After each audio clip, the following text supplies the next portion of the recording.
Yo, dun dun dun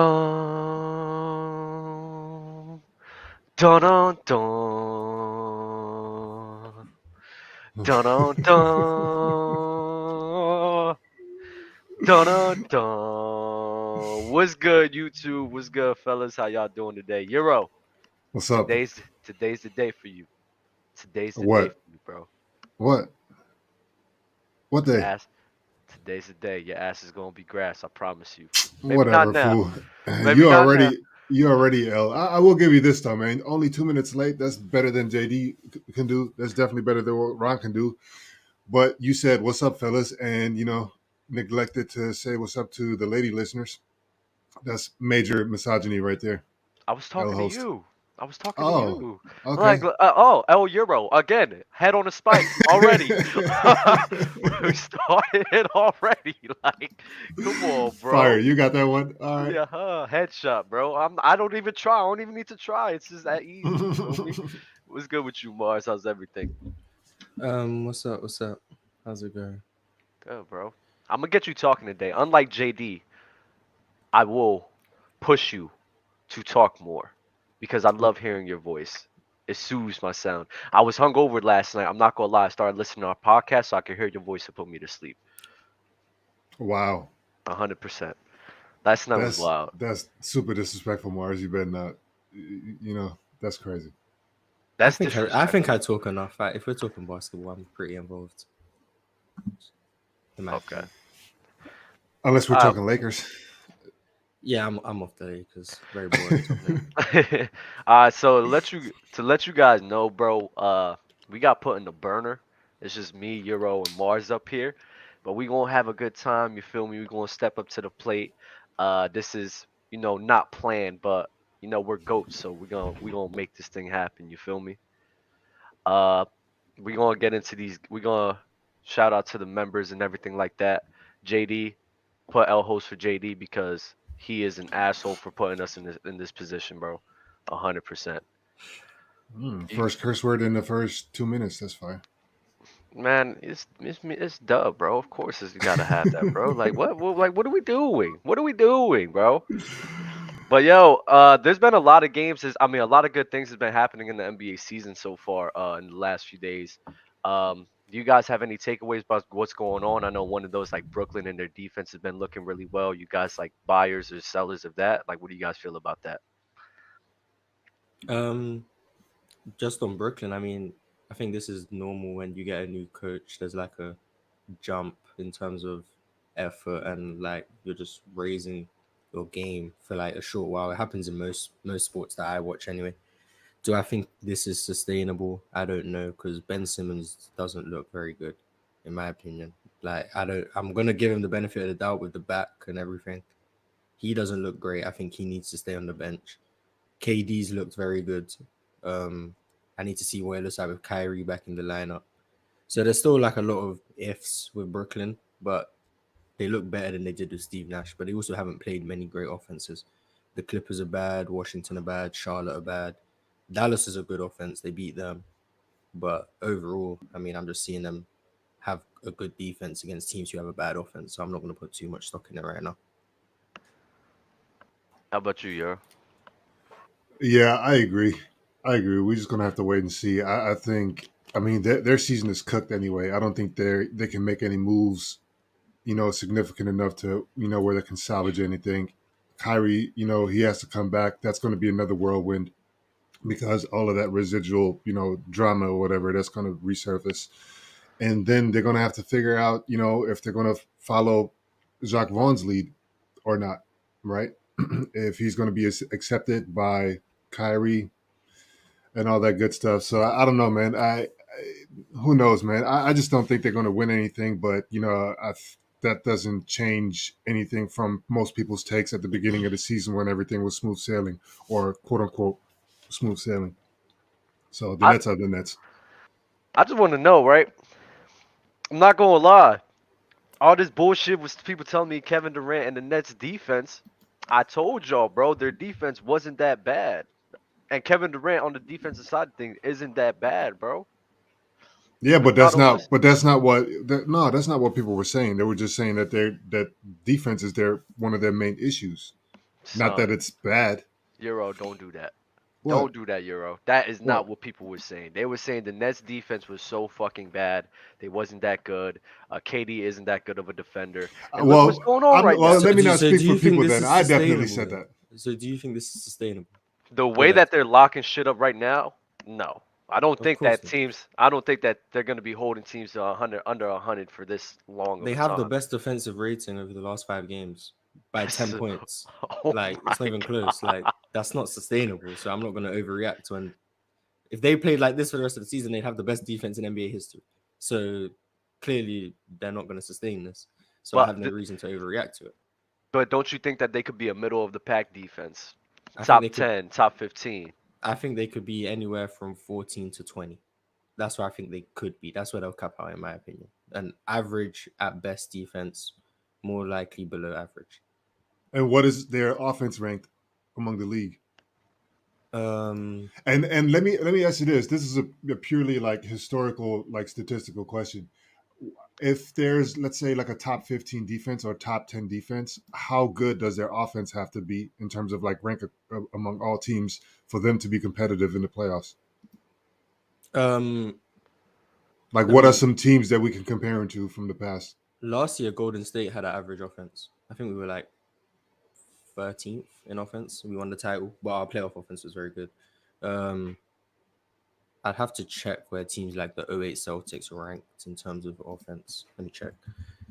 But most likely, if you have the best defense in the league, like you don't need to have a top 10 offense, but most teams who win the championship are like top 10 in both. Like '08 Celtics were 10th in offense, but they were first in defense. I mean, the Pistons is like the go-to example of like a team that wins with defense, but they're kind of more like an outlier. So I don't really want to use them because everyone just knows that's not great. They were Mhm. 18th in offense and second in defense. What was Mm. yeah, what's the Nets offensive rating? The what Euro X? What is it? The Nets offensive rating this season is 113. They're like average right now. Hmm. And their defense is actually better than their offensive rating, I guess. But I mean, I don't know. they're Like I pretty said, average in both I have to categories. I have to wait and see how they start playing with Kyrie back in the fold. Why? I honestly, bro, I'm not gonna hold you.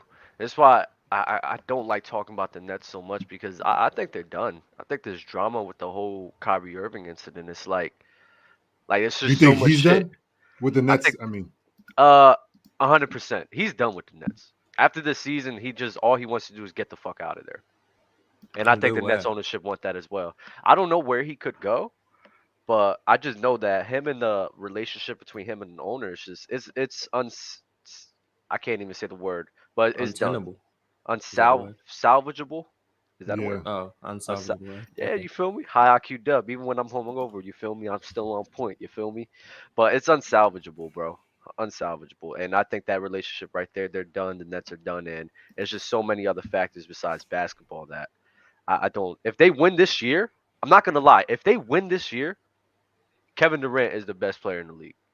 Oh, so the winning bias is attacking Uh, me right now. it I will. know, It will but hold on. attack me. Didn't y'all just have a show about winning biases rotting your brain and everything, and you just now conceding to that? What's happening with I'm not. Dub? I'm not gonna lie, bro. Like, listen, if they after all of this nonsense, all of this bullshit, bro, and they still able to win, like, I mean, I still hold Kevin Durant in high regards. He's like top You two, still top think three he's for the me. best anyway, don't Yeah, you? I still think he's like Oh, one of the so then why'd you dudes. say So yeah, that? I think a lot of people would shift their opinion and say that he's the best player in the league. Oh yeah, they would for sure. But so what if they had a Milwaukee Bucks run? Everyone just gets hurt and they win the title. Does that mean anything? I mean, not to me, but we all know what people do, bro. We all know. Once you win that title, the opinions will change drastically, drastically, bro. How would the Uh, Steph KD conversations look? Because obviously now everyone seems to have Steph over KD because he's won before and after him. But if KD wins without Steph now, most people think KD's been a better player, but he hasn't won without Steph, so they have Steph over him. If KD then wins without Steph, does KD jump into the top 10? Son, you're gonna hear what I have to say. They would undoubtedly put Kevin Durant over Steph Curry. You want to know why? I don't think people like Steph Curry, bro. I think a lot of people feel the same exact way I feel about Steph Curry. He pisses me off, and I showed you that video, bro.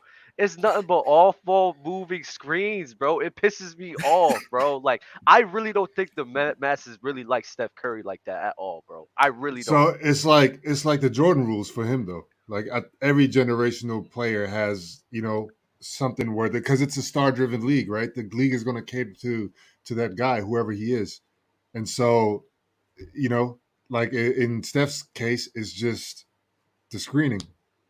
No, with Steph is this right, and when he was coming out, a lot of people wasn't really fucking with him like that with the way that he played.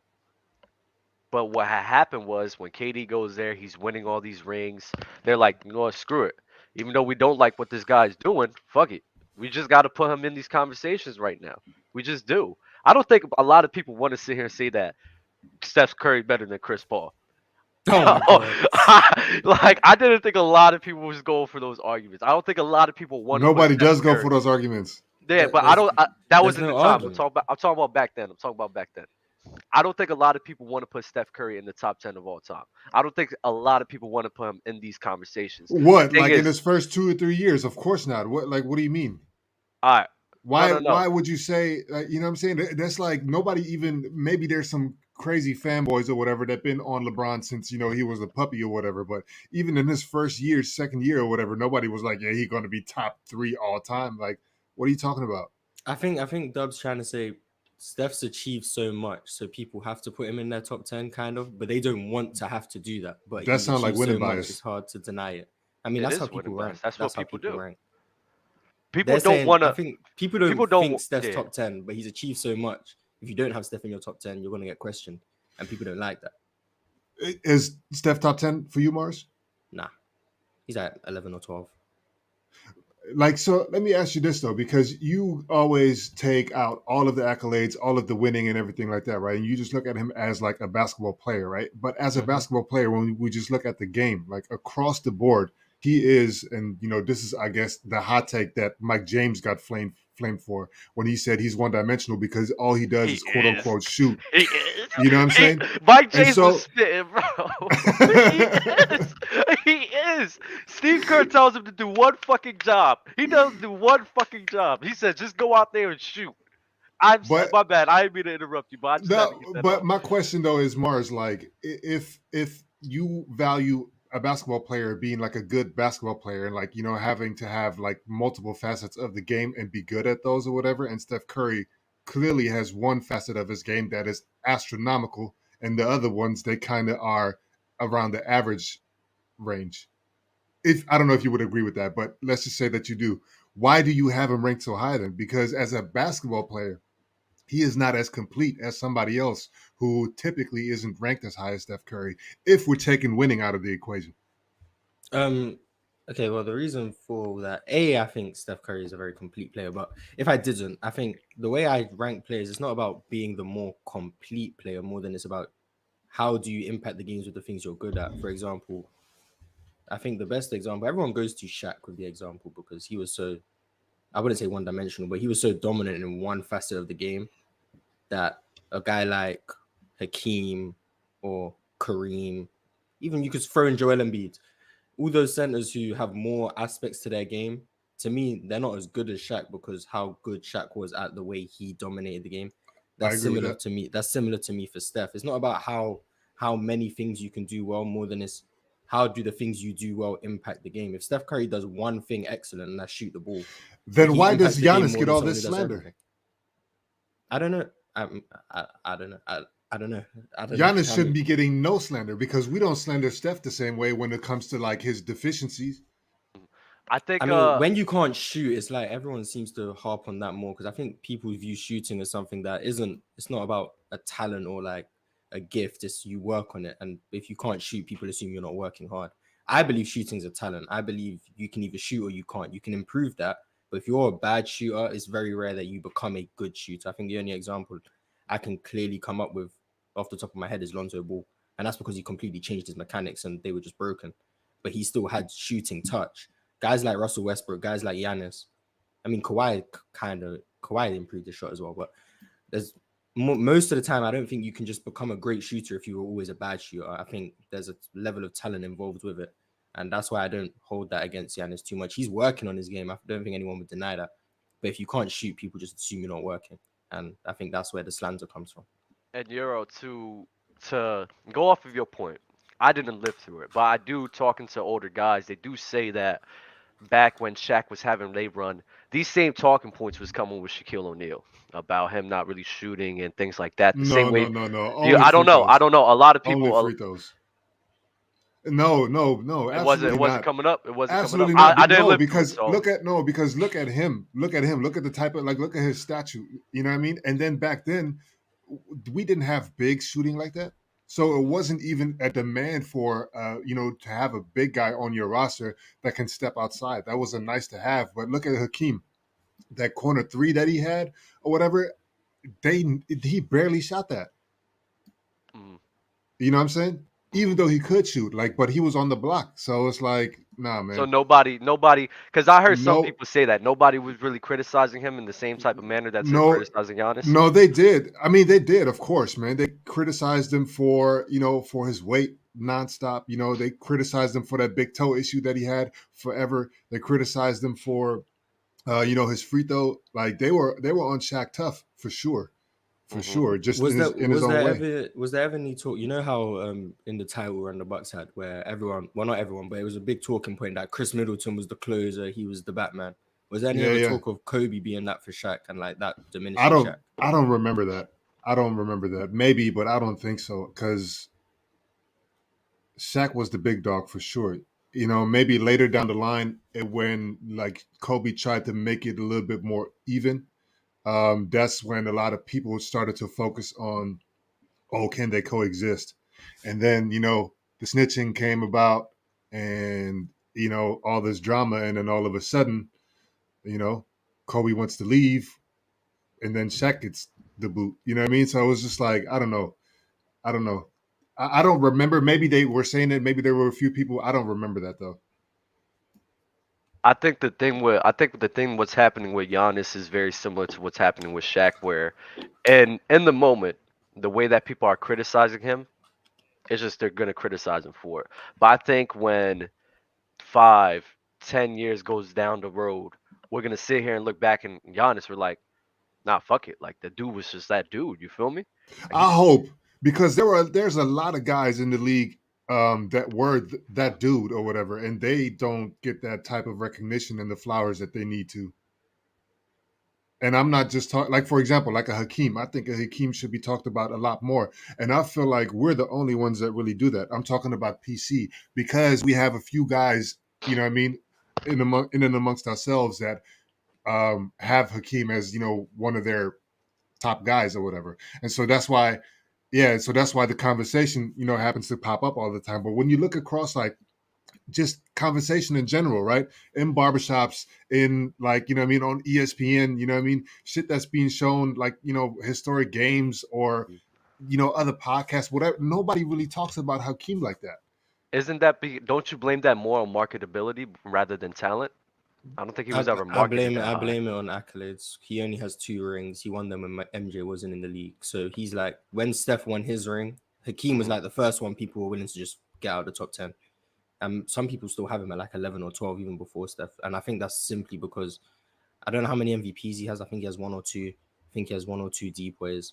But then when you only have 2 rings, and a lot of people seem to believe the Bulls would have won 8 straight if MJ doesn't retire. They kind Mm-hmm. of look at those rings. They kind of look at Okay, those yep. rings a bit funny, and they're like, Hakeem couldn't win before with MJ in the league, and like he was notorious for like losing in like the first round. He lost in the first round quite a lot. So I Mhm. think people look at those rings a bit iffy. Kind of the same way people look at like KD and the Warriors rings, and the fact that you had it's kind of like there's an asterisk on those rings, kind of. I don't Because agree with that, MJ, but I think because that's how MJ people, wasn't in the league, right? and I think that's how people view it. I mean, he was only not in the league 1 year, and then he kind of like came back, and they got booted by Orlando, the Magic. Yeah. yeah, but people just say that that wasn't the And same. then they It's blasted the Rockets blasted the Magic, right? sweet. Hmm. Yeah. And that's a weird thing to me because in my opinion, bro, I look at that Houston Rockets team, they match up very well against the Chicago Bulls. I think that Rockets team had a winning record against the Chicago Bulls. Mars, correct me if I'm wrong, They I were but I'm mean, pretty nice. sure they I did. mean, yeah, but that's simply because the Bulls never had a big like Rodman wasn't there yet. Hakeem was a matchup problem for them. I think even I don't know if MJ's been asked this, but I'd assume he would understand that he probably didn't want to see the Rockets because that team was just a He didn't. matchup He said problem. it. He said it himself. He said we're lucky that we never got to see this guy in the finals. He said that himself because they, like you said, I really think the Houston Rockets might have beaten the Chicago Bulls with Michael Jordan, bro. Without Dennis Rodman, because they didn't have Dennis Rodman. With Dennis Rodman, I think the Bulls take that. But without him, bro, how can they challenge Hakeem? How can they stop him? Well, you think Dennis Rodman would be doing enough against Hakeem? He'll do his best. You can't stop a dude like No, that no, with for Dennis sure. Like, I Rodman. mean, that's Yeah, a formidable defender. But what I'm saying is, like, do you think that's enough to get over the hump? Hypothetically 100%. speaking, if they were to match up. Yeah, that 72 and 10 team. Yeah, I think they win without a doubt in my mind, bro. Dennis Rodman is enough to put him over the edge. Are they greater than the 73-19? I Who? mean, yeah, they won. The Bulls? So We don't care about you winning. no, Remember, but it's Mars? Nah, it's it's hard don't it's do hard this. to it's Don't do hard for this. people it's hard to argue That's like it's y'all hard two. That's no y'all two. generally speaking it's hard to like if I think the 72-10 Bulls were just a better team anyway, but it's hard to argue that a team is a better team when one went 72-10 and won a championship, the other team won one more game and then had the biggest choke in NBA Finals history. It's kind of hard to say that team is better than the other team. I think the 72-10 team is better simply because in the playoffs, I think their game translated much better. Whether that's because Steph got hurt or not, I don't know. But I'm just saying their team looked much better in the playoffs and in the regular season than the Golden State Warriors did. They looked great in the regular season. They looked slightly less great in the playoffs, in my opinion, which is why I would say the 72-10 Bulls were better. But I think the KD Warriors are the best team of all time, in my opinion. That 2017 team, I think that's the best team that's played in the modern era. I don't know, Mars. That 72. I'm a big fan of defense, bro, and I think the defense, and that's the main reason why I think like that Chicago Bulls team is just so great because the defense all across the board is like phenomenal. It's amazing. With Ron Harper, MJ, Scotty, Dennis Rodman. I guess if you put them in today's league, the big man will probably be at fault here, but I think that's a team that could transfer across generations, just dominate. Maybe have some slight adjustment with the big man, but I think they're just so complete. And having an MJ and Scotty on the team to carry the offensive load is like it's ridiculous, bro. I think that team is just with the defense they have is fucking wild, bro. And I think they could be better than the Golden State Warriors team. Because listen, that 2018 Rockets team was gonna beat them, Mars, and it was Yeah, gonna but that's beat them. 2018. I'm talking about the 2017 Warriors. Oh, 2017. The one that went Wow, it 60. The one that shifted that went. much. How did the year change that much, Mars? Why are the 97 Bulls not the best, not the greatest team ever? The 97 Bulls? Why do people say 96? Yeah, I Dub. mean, I Come don't on. care. I think You it's know the a same. year makes all the I, difference, man. that much. I think it's damn near the Yeah, same. look at I the think they're Lakers. damn They near won the a chip in same. 2020. And look at them. Look at them in 2021. Look at them in But 2022. that's a whole roster change. Like these are teams that are generally the same exact team from one year and another. I don't see how they just. The I don't see how that 2017 and changing. 2018 Rockets were the same. No, no, no. 2017 Warriors and the 2018 Warriors. It's the same. It's the same people. Yeah, but Like okay. Even if it's the same people, But they can they play have better. one full year of playing together, and chemistry is a big. I'm a big chemistry guy. Also, Steph So missed the first round that year as well. So in Steph got 2018. hurt. Yeah, Steph was hurt in the first round of the playoffs. So I'll just say the 17 team was fully healthy the whole postseason. I'll just say that's why they're better. Okay. Okay. Do you think that 2018 Rockets team could have still challenged them to a game 7 I don't in believe In in those 2017? guys. 2017, Yeah. I don't think anyone was beating us even 2 times in a playoff series. I mean, it took the Cavs having a historic shooting night to beat us in game Listen, 4. the Spurs was Beat up them in game 20. 4. The No Spurs was disrespect. up 20, bro, with They were. Kawhi. hmm And to me, that Rockets team was a better That team. that would have been one. That would have been I one think game the you're. Spurs would have won. I I'm don't not think they gonna would have won lie. another one. I think there's some sort of bias here. You want to know why? Because I think that 2017 Warriors team, bro. I think what we look at, we see, damn, bro, those guys went fucking bananas in that whole postseason. And we're like, dang, it was so wild. But I'm looking at the postseason, I'm like, they faced the Clippers, right? Was it that year? Let me double check. I don't No, want to give them. we played Portland, Utah, San Antonio, Cleveland. Portland, Utah, like come on. Portland, Utah, come on, bro. That's chump change. San Antonio Spurs with no Kawhi Leonard, chump change. Then you face the LeBron James Cleveland team who wasn't playing defense like that. We gotta be real. They was relying That's mainly on their because of how they offense. built. That's because of how they built the team. A No one hundred told them to percent, do that. 100%. But how I think you're just overrating it a little bit and saying, oh yeah, 2017 is that much better than 2018, mainly because of what happened in the playoffs and the matchups what they had, and they just dominated the I'm not matchups. saying it's that much better. I mean, I just think it's easier to say the 2017 team was a better team because they went 16-1 in the playoffs. I say that Golden State Winning team. bias. Yes, Winning that's bias. why people would say that team is better. I think the Golden State team You in guys general. are flip flopping. This is so I'm, disgusting, saying, man. I'm saying generally speaking, it's easier to argue the team that went 16-1 is better than the team that didn't go 16-1. Like the 01 Lakers went 15-1. It's easier to say they're the best. They're one of the best teams ever than the 02 Lakers who didn't go 15-1. Even if you want to say they're pretty similar teams, even though there's like a few changes here and there. I think just in general that Golden State KD era, that's the best team that's ever played, in my opinion. Like that's how I say it. I don't just say the 2017 Warriors. I just think that Golden State KD era was the best team that's ever been assembled, in my opinion. I don't agree. I think people just get caught up in the names and get caught up in the talent. You brought up the 2001 Lakers. I think what they did together was way But more Dub, impressive. wouldn't they say the same thing about the '98 Bulls? You said what? Getting caught up in the names and caught up in the talent. Like What do you mean about the you 98 said that Bulls? the reason why Mars and people like Mars say that the KD era Golden State team, Hmm. you know what I mean, is the best team is because people get caught up in the names and the talent. I'm like, Yeah. they can say that about literally any team. They can say that about the '98 Bulls. It's just the Oh, okay. names and the talent. No, don't get me wrong. Like, yes, the names and the talent put them on a level that's great. But I think the way that Mars is saying it's, oh, I just think that they're the best team ever. I'm like, No, I think a lot of the people get caught up success in the puts names. them on the level that's But great. and I was gonna get into another point. I think the 2001 Lakers and what they did was way more impressive and way more difficult to do. And I think that they're a better team than the Golden State Warriors off of fit alone, off of the Kobe Shaq dynamic. They were dominating great teams. These weren't slouches. They were dominating great teams, bro. Swept the Spurs, a dynasty. They're not a dynasty. They weren't a dynasty at that point. Okay. That's Okay. Okay. But we know what the Spurs are, especially with we Tim know what Duncan. they Like, come. became, but they didn't have the pieces of the dynasty yet. It was And Tim see Duncan, how David Dub Robinson. just flipped too. He was like, "Oh, Spurs were chump change." He said that like 5 minutes ago, and now you're talking about. But the Spurs in 2017 was chump But change that's without still Kawhi Leonard. Are we okay. serious?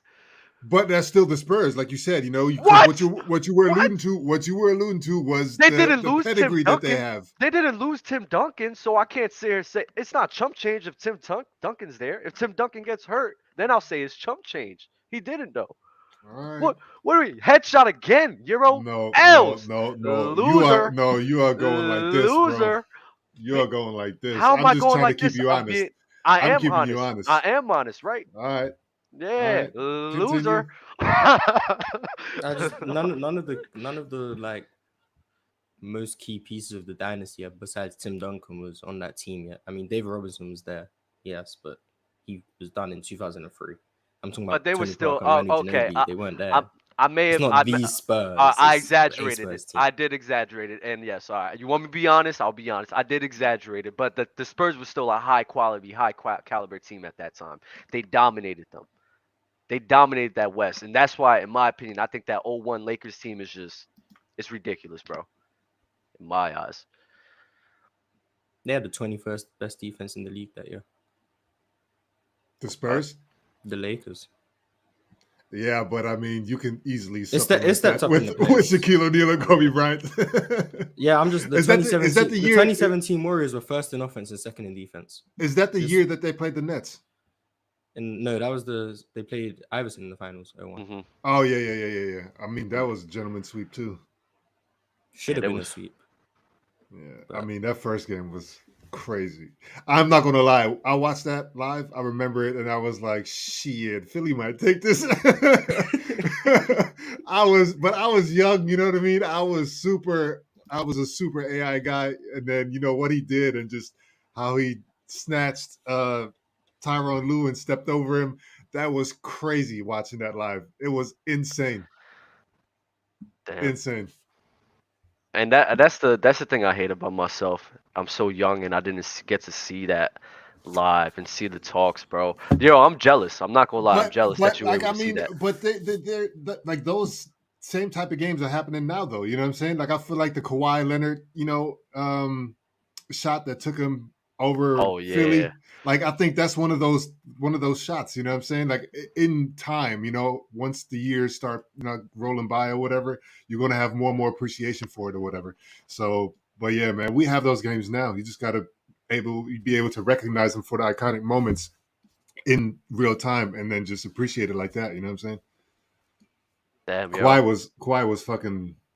That was dope, man. That shot. I remember watching. I He was at traveled. Buffalo. I was at Buffalo Yeah, he Wild did, Wings. but whatever. I was at Buffalo Wild Wings watching that game, bro. And we was all going crazy after that shot. That was Yeah, so ridiculous, bro. yeah, Nice W, yeah. Euro. You're coming back. Email you stroked. He made you stroker. Email you stroker. Not for nothing. I think the Nets might be better if they have a bunch of defenders and like two other guys who can get a bucket around KD and then with Kyrie. Mm. So I'm guessing he's going off the point where the team is better without Kyrie Irving. You guys agree with that? KD, the main guy, and then just have a whole bunch of solid pieces around KD. I hate that. In my opinion, Why? I think KD needs someone who can take like the offensive pressure off of him. In regular season, KD he's fine because it's KD. In the postseason, if KD's your lead offensive initiator, I think that's where you're going to start to see KD unravel in terms of once a team can load up on him and you have no one else who can alleviate that pressure, like a Kyrie, like a Steph Curry, like a Russell Westbrook. Then I think that's where you're going to see KD not in an optimal position. I don't think you can win that way. I don't know if Kyrie is the answer, but I think you need someone who's like a lead offensive initiator besides just KD. If you just have What KD and a bunch of pieces like a LeBron James, I don't think that works. would Jalen Brunson work? Yeah. I think it would. I really think it would. I I gotta think you handle need the ball something. I for think him. you need something better than Jalen Brunson, in my opinion. I think Okay, so you don't believe KD can be the sole guy, number I one mean, guy. I don't Like think he he has can to have be. a I don't think he secondary. can be. I think he can be a number one, and there's no like number two level player. I don't think he can be a number one and then have a bunch of number threes and fours around him and win.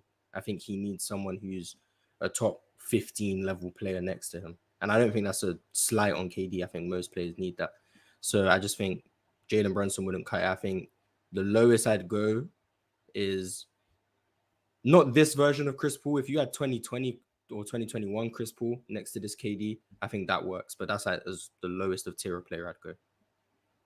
They would have to have a better roster in general, though. If they get Chris Paul, the way that he Mm-hmm. facilitates and puts people in positions, they just need better offensive capabilities.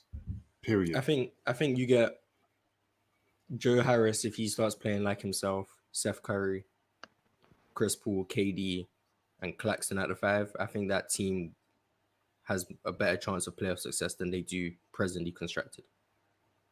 But I not mean, like I yeah. said, not this washed up Chris Paul. The Chris Paul that was good. So like a year ago. I agree with Mars. I think it's extremely difficult to win a title by yourself without like a number two guy. I mean, the only really recent guys I could think of is maybe Kawhi, but that team was amazingly built. Um, Dirk Nowitzki in 2011. That doesn't really happen like that. So I think they need Kyrie Irving no matter what. Even if you get those pieces around him, I think the best chance Hold is to up. have Kyrie Irving there. Are you calling Dirk's playoff run a fluke? What the That fuck? How did you go to that conclusion? because you said that doesn't really happen like that. So No, you basically that to me that sounded like that's an anomaly, and so I'm asking you: are you saying that that was like a fluke scenario I'm that they not were gonna just lie. able to?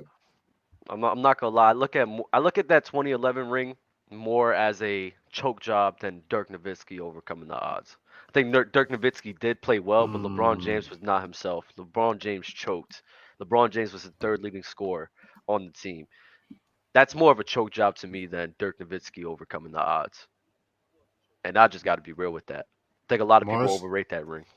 I mean, I don't think I wouldn't say it's a fluke. I don't think they were like championship favorites, but I think they deserve their title. But people do look at that ring more as the LeBron giving them a ring more than Dirk taking a ring, if that makes sense. Like people look at Kawhi's ring as Kawhi got it done for Toronto. People look at the Dirk ring as LeBron handed Dirk a ring.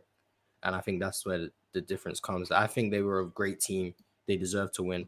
But I also think if LeBron James doesn't have maybe the worst finals performance of any superstar ever, I think the Miami Heat win. So is what it is. Is what it is. It's a choke job. And how you gonna ask me that? I'm a Miami Heat fan, bro. So I mean, I'm not gonna lie. It's a little bit more biased there. So I'm gonna look at it always as a choke job. We were not ourselves. We were ass. LeBron was ass. LeBron didn't Oh, want to see no. D Wade win a Finals MVP on his team. That's a fact. That's a fact, bro. Oh Stop. my Stop. God. Everyone knows D Wade would have won that Finals MVP. LeBron wasn't letting that happen. Yeah. Stop. Nah, Mars with the fire conspiracy theory. I love conspiracy Mars, bro. I love it. Does LeBron James do drugs? Is he on? Let's not get into this combo. What?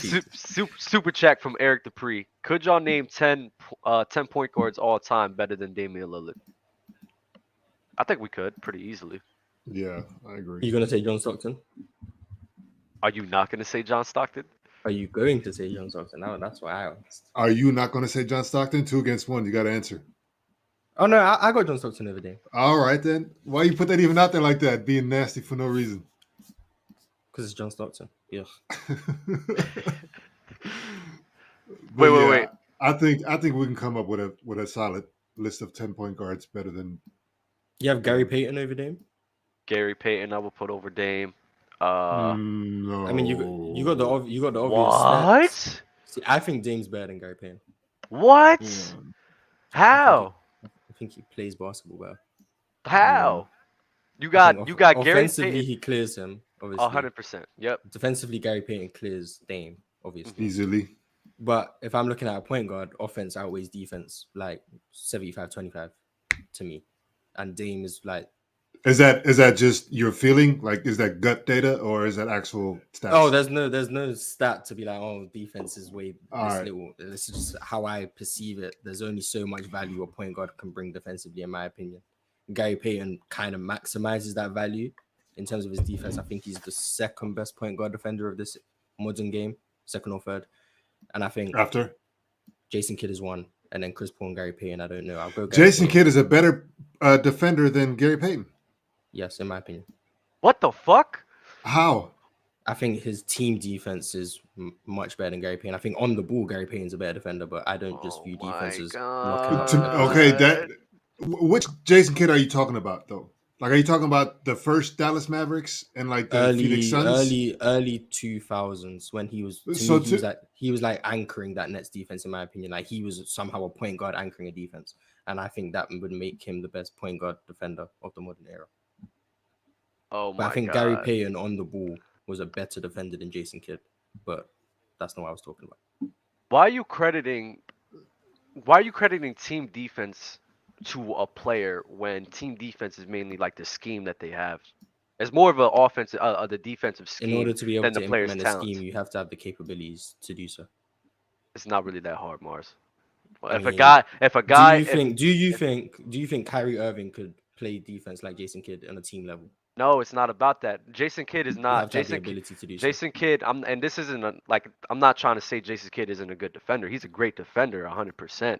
But the way in which you're trying to credit where, oh, he's this great, they're both great defenders. But you're saying this guy is such a great team defender, and I'm like, bro, if Gary Payton, if Gary Payton goes on that team, played defense on that team that Jason Kidd was part of, you would say the same exact thing about Gary Payton and his defense because of the defensive scheme Because that they have in play. they'd still use Gary Payton as a point of attack defender because he's so much better at guarding the ball. So no, I wouldn't. And what if they didn't? And what if they didn't do that? And then he they just would. Then in adjusted my to Jason opinion, Kidd's role? then in my opinion, they wouldn't be maximizing Gary Payton's defense. Because Oh Gary my- Payton to me is so much better on the ball. Why would you have him off the ball just to do Jason Kidd's role? I That doesn't make understand. sense to me. I understand that. Oh my God, Mars. Oh my God. It doesn't I make don't- sense. I don't Yeah. get why you would put Gary Payton in Jason Kidd's role just to say, "Oh, look, he could do it too." when you're then just not maximizing what he brings defensively. 100%, I could agree with you on that, but what I'm trying to help create for you is an understanding of how crazy you're sounding. You're Okay. saying what I'm saying is take that out of your head. Of course, we're not going to do that. We're all coaches of the team. We would never do some shit like that. But what I'm saying is if we're not have that mindset, if we tell Gary Payton to adjust to the type of role Jason Kidd is playing, he would do the same exact thing. The type of team defense that you're talking about, Gary Payton would do that same exact thing. But the reason why we're giving him more responsibilities is because he's that much better of a defender.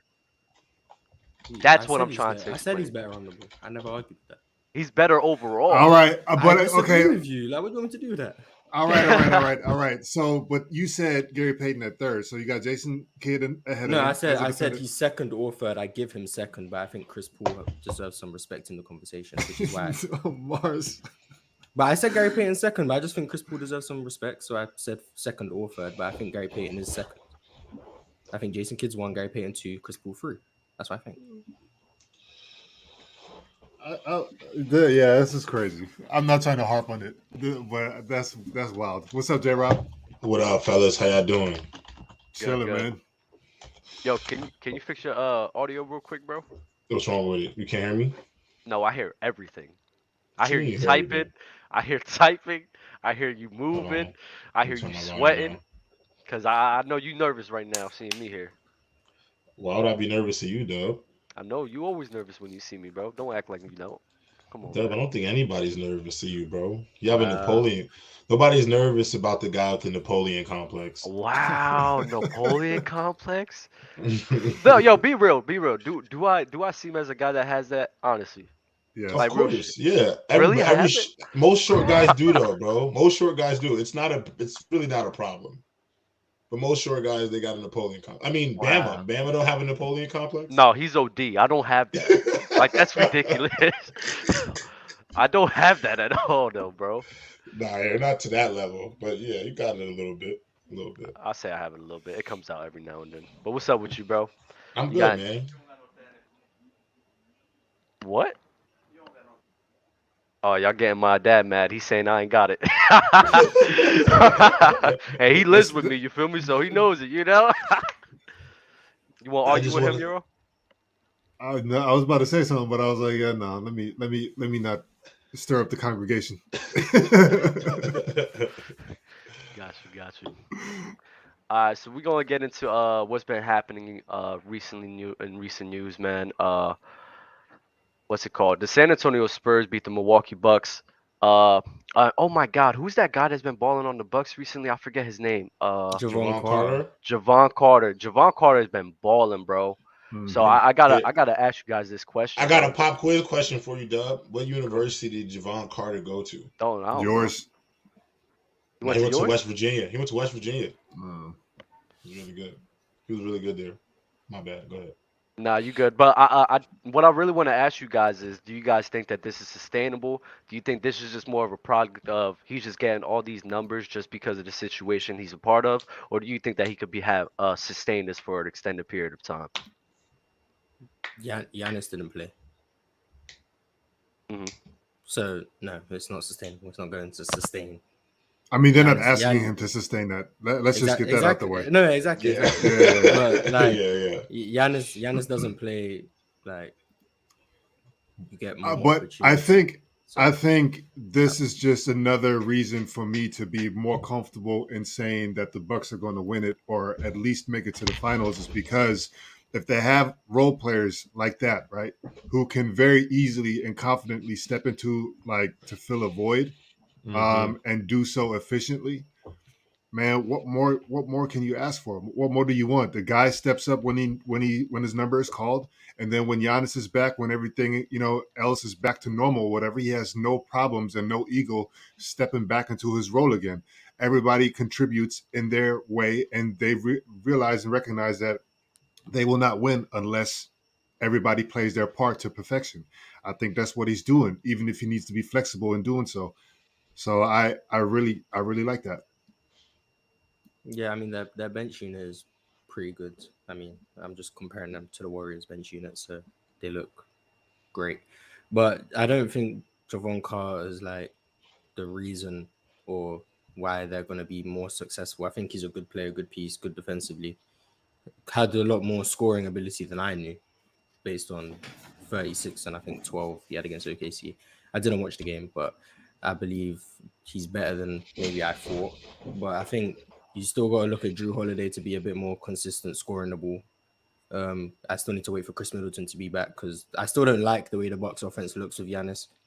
I think their defense has been great. I still think the offense is a bit weird, but I'm going to wait for Chris Middleton to be back before I have a full opinion on Coach Bud and how he's using Giannis again. And look at their record, and you have all of these issues with their offense and stuff. So, like, again, you know what I mean? Like, I'm super comfortable with where they're at right now, even with all the, early season shortcomings. Their defense has been great. Brook Lopez is probably going to make an all-defensive team this year, based on how it's looking. So, respect to him. Now, let me ask you this, because, typically when you have a guy, to Dub's point, like, do you think it's, sustainable what Carter's doing and everything like that? Typically when we see somebody having a breakout year, especially like a role player or whatever, right? And with all of these crazy contracts being thrown around, do you think it's going to be one of those scenarios that's like, oh, you know what? Now everybody's paying attention to me. I am actually getting the opportunity to go to like let's say a smaller market, a less competitive team, get the bag and actually they will try me as the guy, or at least a second guy, and kind of break up the group like that. And then that'll be the end of whatever the Bucks could do long term, because it's just, that recipe that they had, the construction of the team was so perfect across the board that it's going to be more difficult to find somebody like that to, play the role, not just by ability, but also I mentioned ego, when it comes to all of that stuff. Do you think, what's the likelihood of that happening? With Jevon Carter or just anyone on the team in particular? Jevon Carter, let's just say him, because he's the one that actually like stepped up and, scoring all these points now and garnering all this attention. I mean, from what I've seen of Jevon Carter, he hasn't struck me as someone who kind of like views the game in terms of, I don't think, I mean, obviously you want to get your money, but I don't think he's someone who's looking to play his way into a lucrative contract, in my opinion. I think he's playing to win, and whatever comes from the winning will get him paid, whether it's on the Bucks or elsewhere. Because right now, I think he's on a minimum. So I think whatever he's playing his way into a long-term deal, but I don't think he's trying to play his way to like 4 years, 30 million or something like that. I just think he wants, from my perspective, I think he just wants more sort of security in terms of long-term. But I think that could come with the Bucks, because I don't think he's going to command a high salary. I don't think he's going to command that.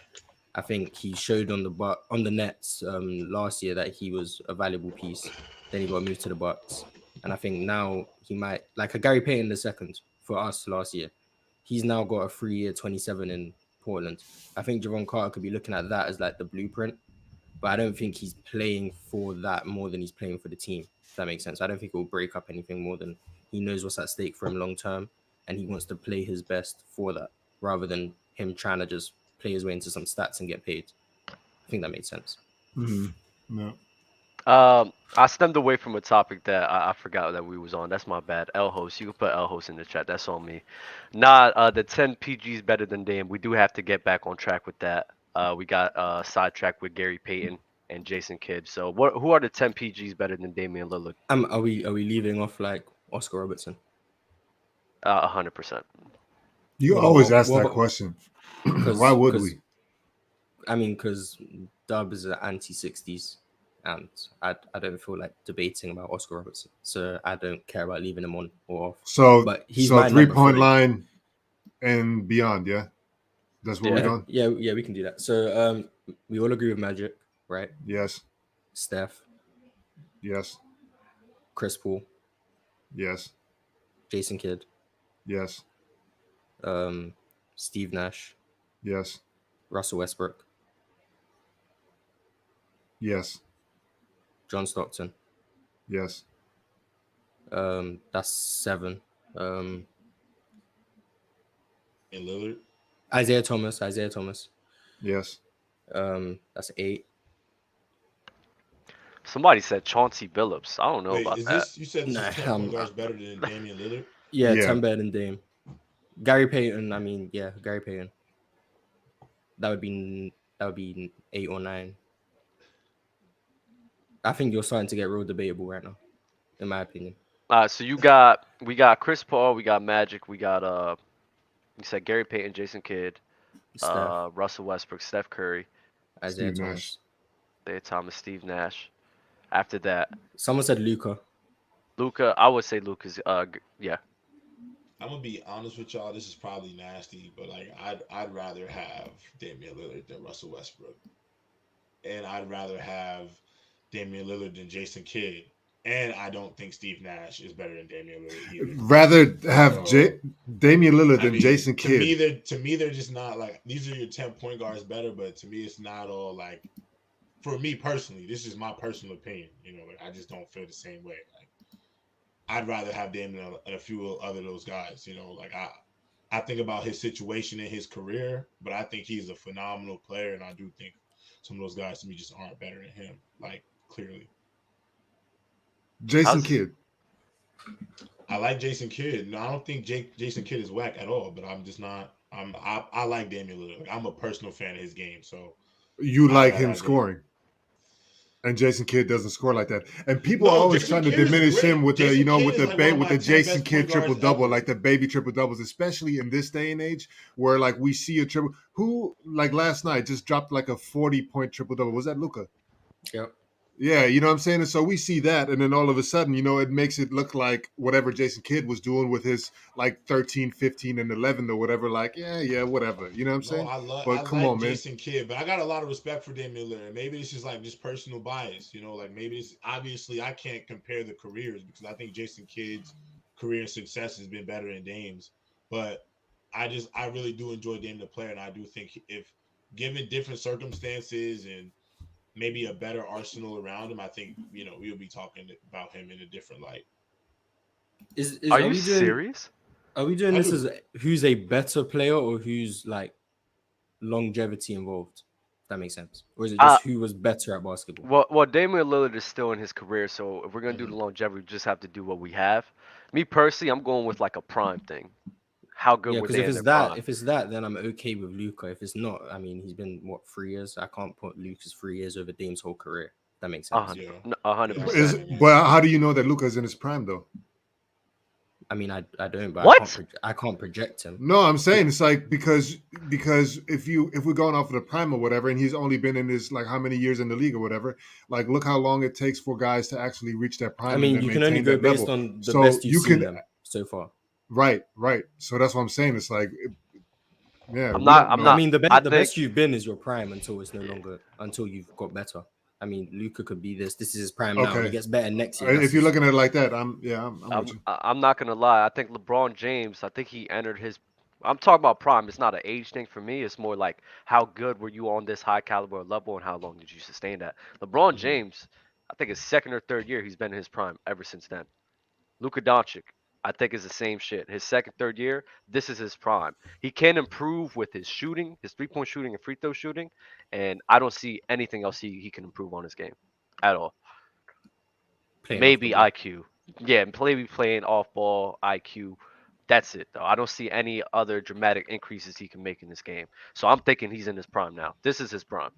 100%. If we're going purely peak, I got Dame over John Stockton, but I got Luka over John Stockton. Stop So playing do with I. me, bro. If we're going purely peak and not longevity, I've got those guys over John Stockton. Like John Stockton's really ass, bro. Like he's Chill. really, I ain't gonna lie. Oh, to you. my bad. Don't See, do I that. know, Stop it. I Stop my it. bad. Stop it. I don't Stop think it. that, but I Stop think it. those guys peaked higher. Stop it. Stop it. my bad. I'm sorry. Let's not even do that. Yeah, let's Okay. not talk about John Stockton. But I do think those guys peaked higher than John Stockton. The reason I have John Stockton over them is because of the longevity, which is what I thought we were doing. But if we're going strictly peak, Dame's in my top 10. Did we hit 10 yet? Did we hit 10 point guards already? No, I wanted to say Penny Hardaway, but I didn't know how you guys would react. I wanted to tough. say, I wanted to his hear you guys' career- opinion on Tony Parker for real. Mm, I think rocking with I think Tony Parker is very underrated. I agree. I definitely agree with that. I think around the rim. I think I said this in the Discord. I think he's the best point guard around the rim I've Who? ever seen. Tony Parker, Tony in my Parker? opinion. People say Steph. Kyrie. No. People say Steph. I think Tony Kyrie Parker. Irving over Kyrie Irving? Yes, Wait. You said that he's Nah. better at attacking the rim. There's better, no No, point better guard around the better rim. around the rim, than finishing around Kyrie the rim. Irving. Steph I mean, has a higher. Kyrie Correct me if has I'm the wrong, but touch and Steph stuff. has better numbers. Like let's say like 5 feet and in. I don't know if that's true, Yeah, but we need to see also I that, got Because I ain't Steph, gonna lie. a couple of years. yeah, that might be Tony true, but then I also got to Parker is factor in better the fact around the that in the rim, mid the best 2000s, point the guard around average the rim. percentage around the rim was also lower than it is now. So then I'd have to like see what the average is in the league in like 2006 versus 2020, and then if Steph is like 65% around the rim, But that's just and I'm not Tony Parker was excusing that. I'm not Nah. excusing that because now you're trying to compare eras. Like that's how I would do it. I don't know if yeah, but 'cause Tony Parker I was understand. I Tony understand, Parker but was that routinely around like 70% at the rim, and he's playing in an era where there's like two bigs in the lane. right. Plus, So he's that's what getting I'm to the rim saying. It's more than like Steph as well. So I'm taking him over Steph pretty easily around the rim. he also had a lot of big bodies. Those two centers that you saying that he has to finish over, he has those same two centers on his team setting screens for him to get into the paint also. And Steph doesn't have that. I mean, he has all the illegal screens he wants. Yeah, but they only clear him. They only free him up on the perimeter because that's how they run it. Steph gets a bunch of backdoor cuts because people want to overplay his free. Tony Parker doesn't have that. Okay, luxury now but because now you know overplaying why- has nothing to do why with Tony illegal Parker's screening free. now. So now you Yeah, but I'm saying context bending. he's getting easier looks at the rim. No, simply he's because fact of that. Yeah, bending. for sure. He's But fact, what I'm saying he's is fact bending. That's what he's doing. I think Tony Parker. He gets to the rim more than Steph. I think Yes. like the volume is much higher. I'm not disagreeing with If the nothing you're percentage saying. leans towards Steph, I don't think it's by much. Plus, I think it's a harder era to finish in, so I'm gonna take Tony Parker. I think Kyrie is closer in terms of volume. The efficiency is to me Tony Parker easily. People like to buy into the Kyrie because he's got the touch, he's got the English around the rim.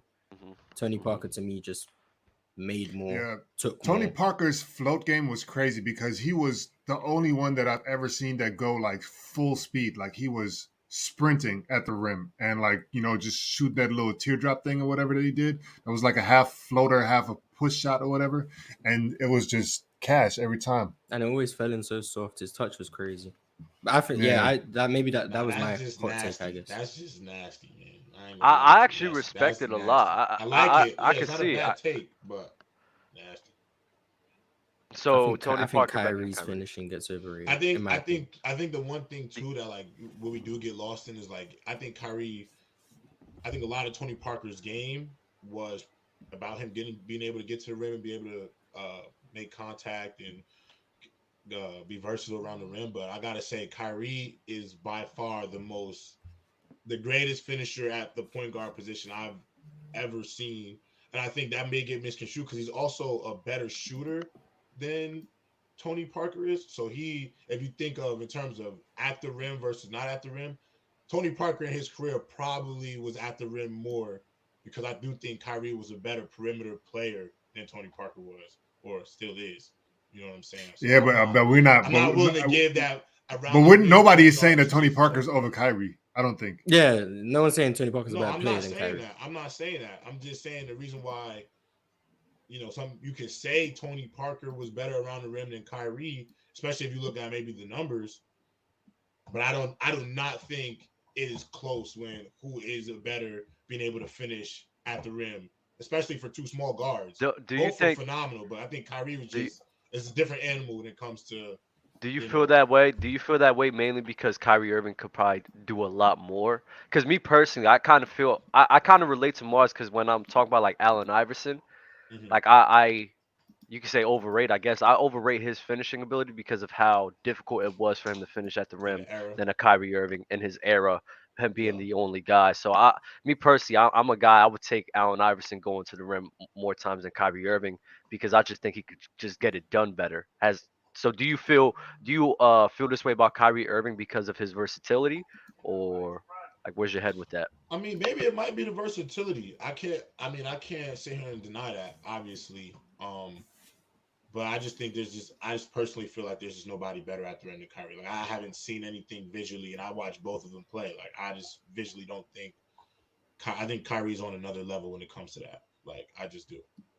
But I'm not mad at the Tony Parker. If you pick Tony Parker, I'm not mad at it at all.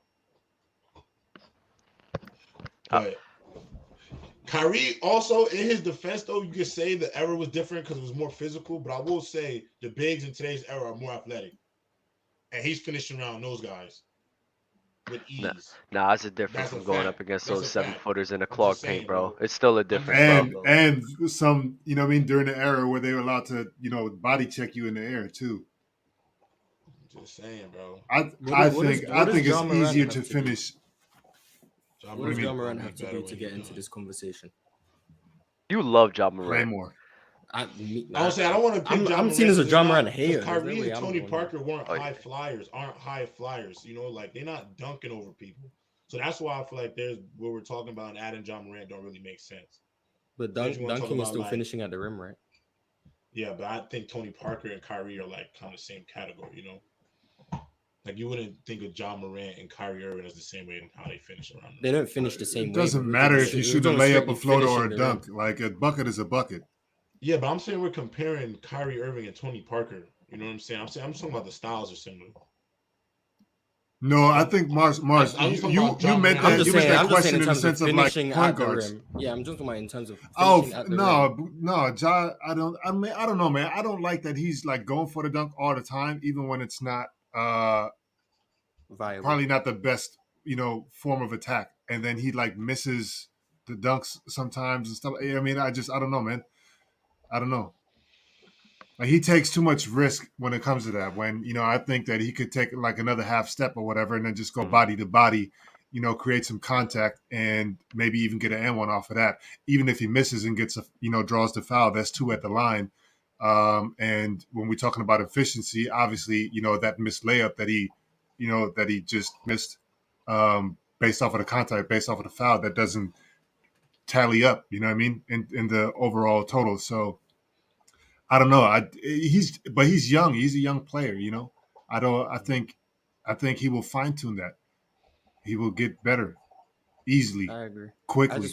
I just think a point guard leads in the league in points in the paint probably can get into this conversation, and that's what Ja Morant did. So that's why I brought him up. Okay.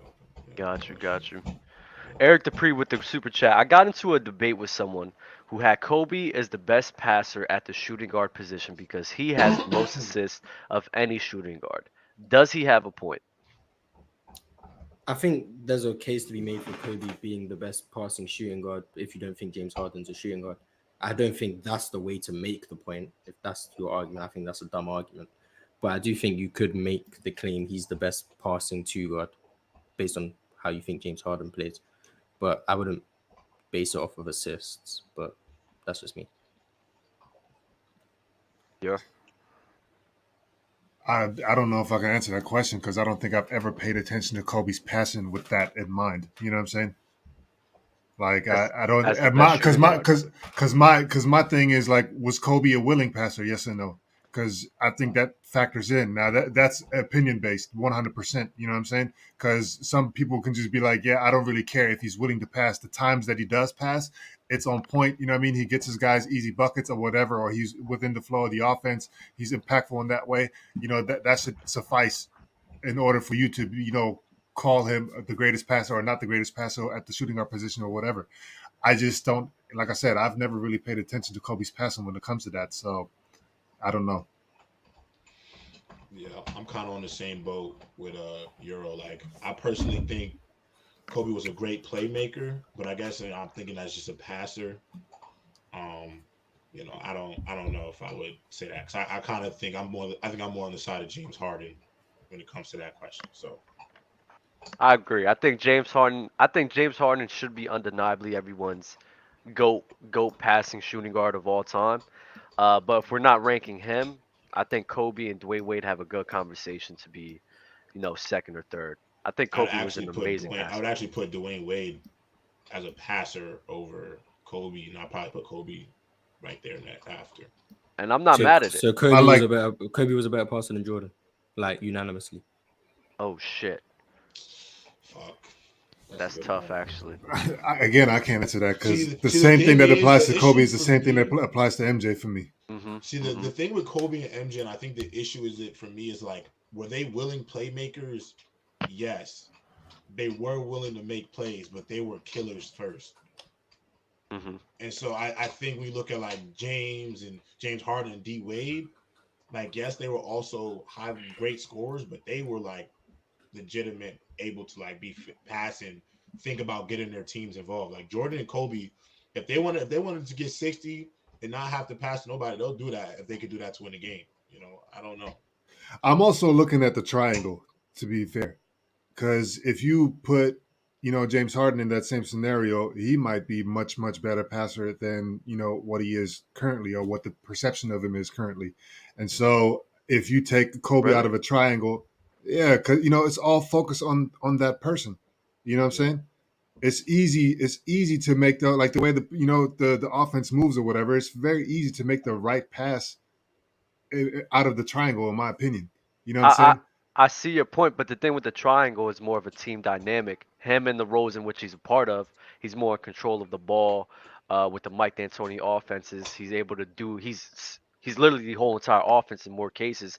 I think if he's in the triangle, he's not going to be having the ball as much. So we wouldn't look at him at this passing ability in the same But light.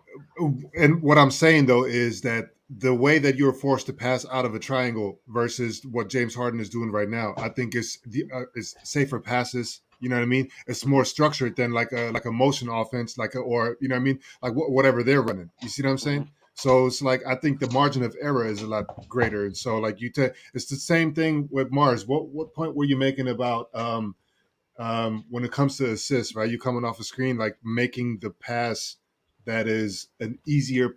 You said something about like easier passes, how they're more valuable as opposed to making. Oh, fuck. I Making him can't more different. remember. Oh, the way he values passing. The pass that gets the job done. He cares more about the pass getting the job done No, no, than it the was your turnover competition, take. right? It was your turnover take. Yeah. Like you were Oh, willing okay. to take a turnover, you know what I mean, based off of like the If you're, difficulty of the if pass yeah, type of shit. to some degree, yeah, kind of. So you know what I mean, it goes along those lines, you know what I'm saying, and I'm not saying that I agree with that, but I'm saying that in terms of what I'm talking about right now, that James Harden and the passes that he's making, he would have an easier time if he was in a triangle with that. And so I think I'm considering that, you know what I'm saying. Some people would say MJ's best passing years was with Doug Collins. And I, that's my point, though. That's my point because you just have to see much more versatility and creativity, and that's what people are looking at, right? Because if you just make the straight, line like the A to B pass or whatever, that is not like difficult to make because the guy is open. No, everybody's like, yo, anybody can make that pass. Wait. You're Someone said saying, Manu Ginobili, by the way. Manu Ginobili is a better passer than Kobe. Carry on. Sorry. yeah, that's actually a good take. Euro, what you're saying is what you're saying, and correct me if I'm wrong, because I don't want to misunderstand you. Go ahead. What you're saying is in the triangle offense, because the job is getting done, you would value that passing more than James Harden in the Mike D'Antoni offense and the creativity of it. You're just valuing it more because you think the job is No, getting done more. you can't make a blanket statement like that because getting the job done means you have to win. Oh, And so Jesus Christ. you can run a triangle offense and not win. But that's the point. Take the championship out of the equation. It's just about him generating passes to shots being made. That's what No, I'm we talking don't about. even have to talk triangle. We just what I'm saying is like there are players that are that look a certain way in a particular coach's offense, and then they get traded and they're with a different team, and it's a better fit for him. And then he all of a sudden did nothing different. You know what I'm saying? Just his ability, what he's able to do, how he's being used as a tool, functioning within the system. You know what I'm saying? He just is able to elevate his game. That's what I'm saying. And so I think that James Harden, we don't know because the triangle offense, the what Kobe and MJ were benefiting off of, right, was Hmm. much different than whatever James Harden is doing. We can compare James Harden to, let's say, somebody like Steve Nash, for example, right? Because that's the same system. The same way we could compare Jordan and Kobe because that's the same system. That's a much easier comparison I as hate like this. I hate this way of thinking, bro. I hate this way of why? thinking It's the because same thing. It's the I same hate concept this as the way of eras. thinking, It's the bro. Yeah, same concept as no, the no, eras. son. Yes. Because you got a guy who's extremely talented in the situation he's a part of. I don't think us having to look at their systems should even be a part of the equation. In all honesty, we're just Oh, strictly looking at. for sure is because you can be. Let me put it like this, man. If you're a wing player, right, and let's just say you are in and out of the NBA, right? You play overseas and you play in the NBA. If you are a wing player and you play overseas and they run that bullshit horse shit, you know what I'm saying? You're not getting no touches, sticking like standing in that corner. Your game is completely different. That's fine. Like If you want to talk you have about to account. touches, if you want to talk about touches, I can agree with you to an extent with that. But we're talking about the way in they're passing the ball, bro. I don't think a system has to matter in this situation. It I think does. Pass him. the It I does. think. passing I think. options you have in different systems are Thank different. you, Mars. You Yes, play a it's fine. 5 out, that's different to But playing the a thing, triangle. but the thing about in the triangle is more of a team dynamic. So nobody's going to be looking at James Harden the way that they look at him now if he's playing in that system at all. Nobody is. He's Yeah, not and going to be you're generating looking eight at or him nine as a assists. different passer, aren't you? You're not people. If James Harden played in the triangle his whole career, people wouldn't be viewing him, in my opinion, as like the clear-cut best passing shooting guard, simply because he'd be A, working off the ball a lot more, and B, the passing routes would be much different, and the assist numbers would be lower. I think that's the Exactly. point Euro is making. So you're saying the system matters in terms of how we view these players. The way Euro's using it and the way I'm understanding it is, Two I different feel things. as if, yeah, yeah. No, bro. I think it feels as Bro, did if you you're hear trying to that? negate him. I The think way you're you're trying to saying negate it him, and the bro. way I'm understanding it. It's two different things. Nah, bro. It's just I don't. Mars just, Okay, I bro. mean, Dub just listens to me and then he just makes up some other shit in his mind. Yeah, That's nah, what No, it that's is. bro. crazy. Nah, I've No, been bro. telling listen, you, nah, No, bro. look, I've bro. been your telling No, dad you. does bro. that. No, I ain't bro. gonna lie, No, Mars. bro. I mean, Dub, your dad do that. Fuck out of here, man. Travis Chad with the super chat. Y'all remember when Jordan? Y'all remember when Jordan played point guard for 11 games, averaged a triple double? Jordan slash Harden, best passing shooting guards. I think Manu Ginobili's better than Jordan. Passing the 11 ball. games is enough sample size for you? And I think Manu Ginobili is a better passer. I mean, Lowe said LeBron's not top 20 based on 12 games, so it So happens. fuck it. Let's do it. We gonna run with this logic? Jesus Christ, I'm not with it. I Jay. think Jordan averaged 8 assists that year anyway. So Yeah, that 11 games, that's kind of tough to make him the best passing two guard after an 11 game stretch. Got you. Jason Tatum's been on a tear recently, bro. I think Mhm. against Denver he had 34. Let me double check the numbers real quick. 30, 32 actually, because I cashed on a 32. parlay. I think it was 32 against the Nuggets. Thir- Yeah, 32 or thir- 34. He had 34, 5, and 8. Oh, okay. He's playing at an MVP level, bro. The Boston Celtics are winning. They're 9-3 right now. Do you guys think that Jason Tatum will be able to sustain this? Do you think there's more to come? And where do you think that will rank Jason Tatum at the end of the season if he continues this? Yeah, he's I'm, him. I'm not looking at his numbers. I'm just looking at how he moves. I think what we're seeing is him like stepping up, a level, like taking it up a notch. Remember when I think it might have been last season, and I was saying it's like he kind of has that same like look and feel of a Tracy McGrady, where it's like the way that he moves is a little bit like it feels like it's nonchalant. And he like what I said was for me, he chills too much. Like I think he can like turn it up a little bit, and then we'll see what happens or whatever. I think right now because he took that L in the finals, he has a bigger chip on his shoulder, and I don't see that chill like that no more. You know what I mean on the court, and it translates to the numbers. It translates to if they go up, they go up. If they go down, they go down. I'm just saying that he plays with a little bit more urgency that I felt like he could always play with, and I'm happy to see that. So yeah, man. I Yeah, think he's him. the biggest jump he's taken is at the rim. I mean, he's finishing much better at the rim. I think he's gotten stronger. Because last year, my biggest problem with him was A, the settling for jump shots, and B, when he gets to the rim, the finishing was very inconsistent. This year, I think he's finishing much better. I also think he's not taken as many forced threes. He's still taken a lot of them, but he's not taken as many forced ones. I think the playmaking's taken another extra jump. I still think he has room to grow there. But the mid-range game, like for me, is weird with Jayson Tatum because you can see he has the moves in his arsenal, but Hmm. in terms of just it being a viable option, I don't think he makes it consistently enough for it to be like. I think it's good to have it in your bag because being able to score from all three levels is harder for the defense to take everything away from you. But I think that's the last piece of his game that like needs to elevate to before I start putting him in like the top three conversations. I think now, but if he sustains this, like I think he will, I think most people will have him like borderline top five. But I think if he takes that little jump in terms of the mid range game and the playmaking, I think that's where the top three starts to open up. But I think now you're looking at him in the tier of, for me, like a Kevin Durant, a Joel Embiid. Kawhi doesn't play, so not Right Kawhi. now, so you're saying today? That's the tier Yeah, he's a part today of right that's now. the tier he's in because I think most people had like the same top eight guys like Giannis, Steph, Jokic, Kawhi, Embiid, Hmm. LeBron, KD, KD, and Steph, someone I'm Luka. missing. Isn't Said he like Luka. fourth in the MVP ladder right now in the most I, recent f- I, one? he might be, but I think that's the tier he's getting himself into now. Take Kawhi out, throw Tatum in there, and he's in like that 6 to 8 range. What do you And attribute this jump to? The finals getting loss? I I think it's think the maybe that loss. might have motivated him, maybe, but I think just the work he's putting in to get stronger, finish around the rim better. I think also getting more. I think him working with Udoka last year and just elevating that defensive game, making him a viable two-way player. I think that's also helped him.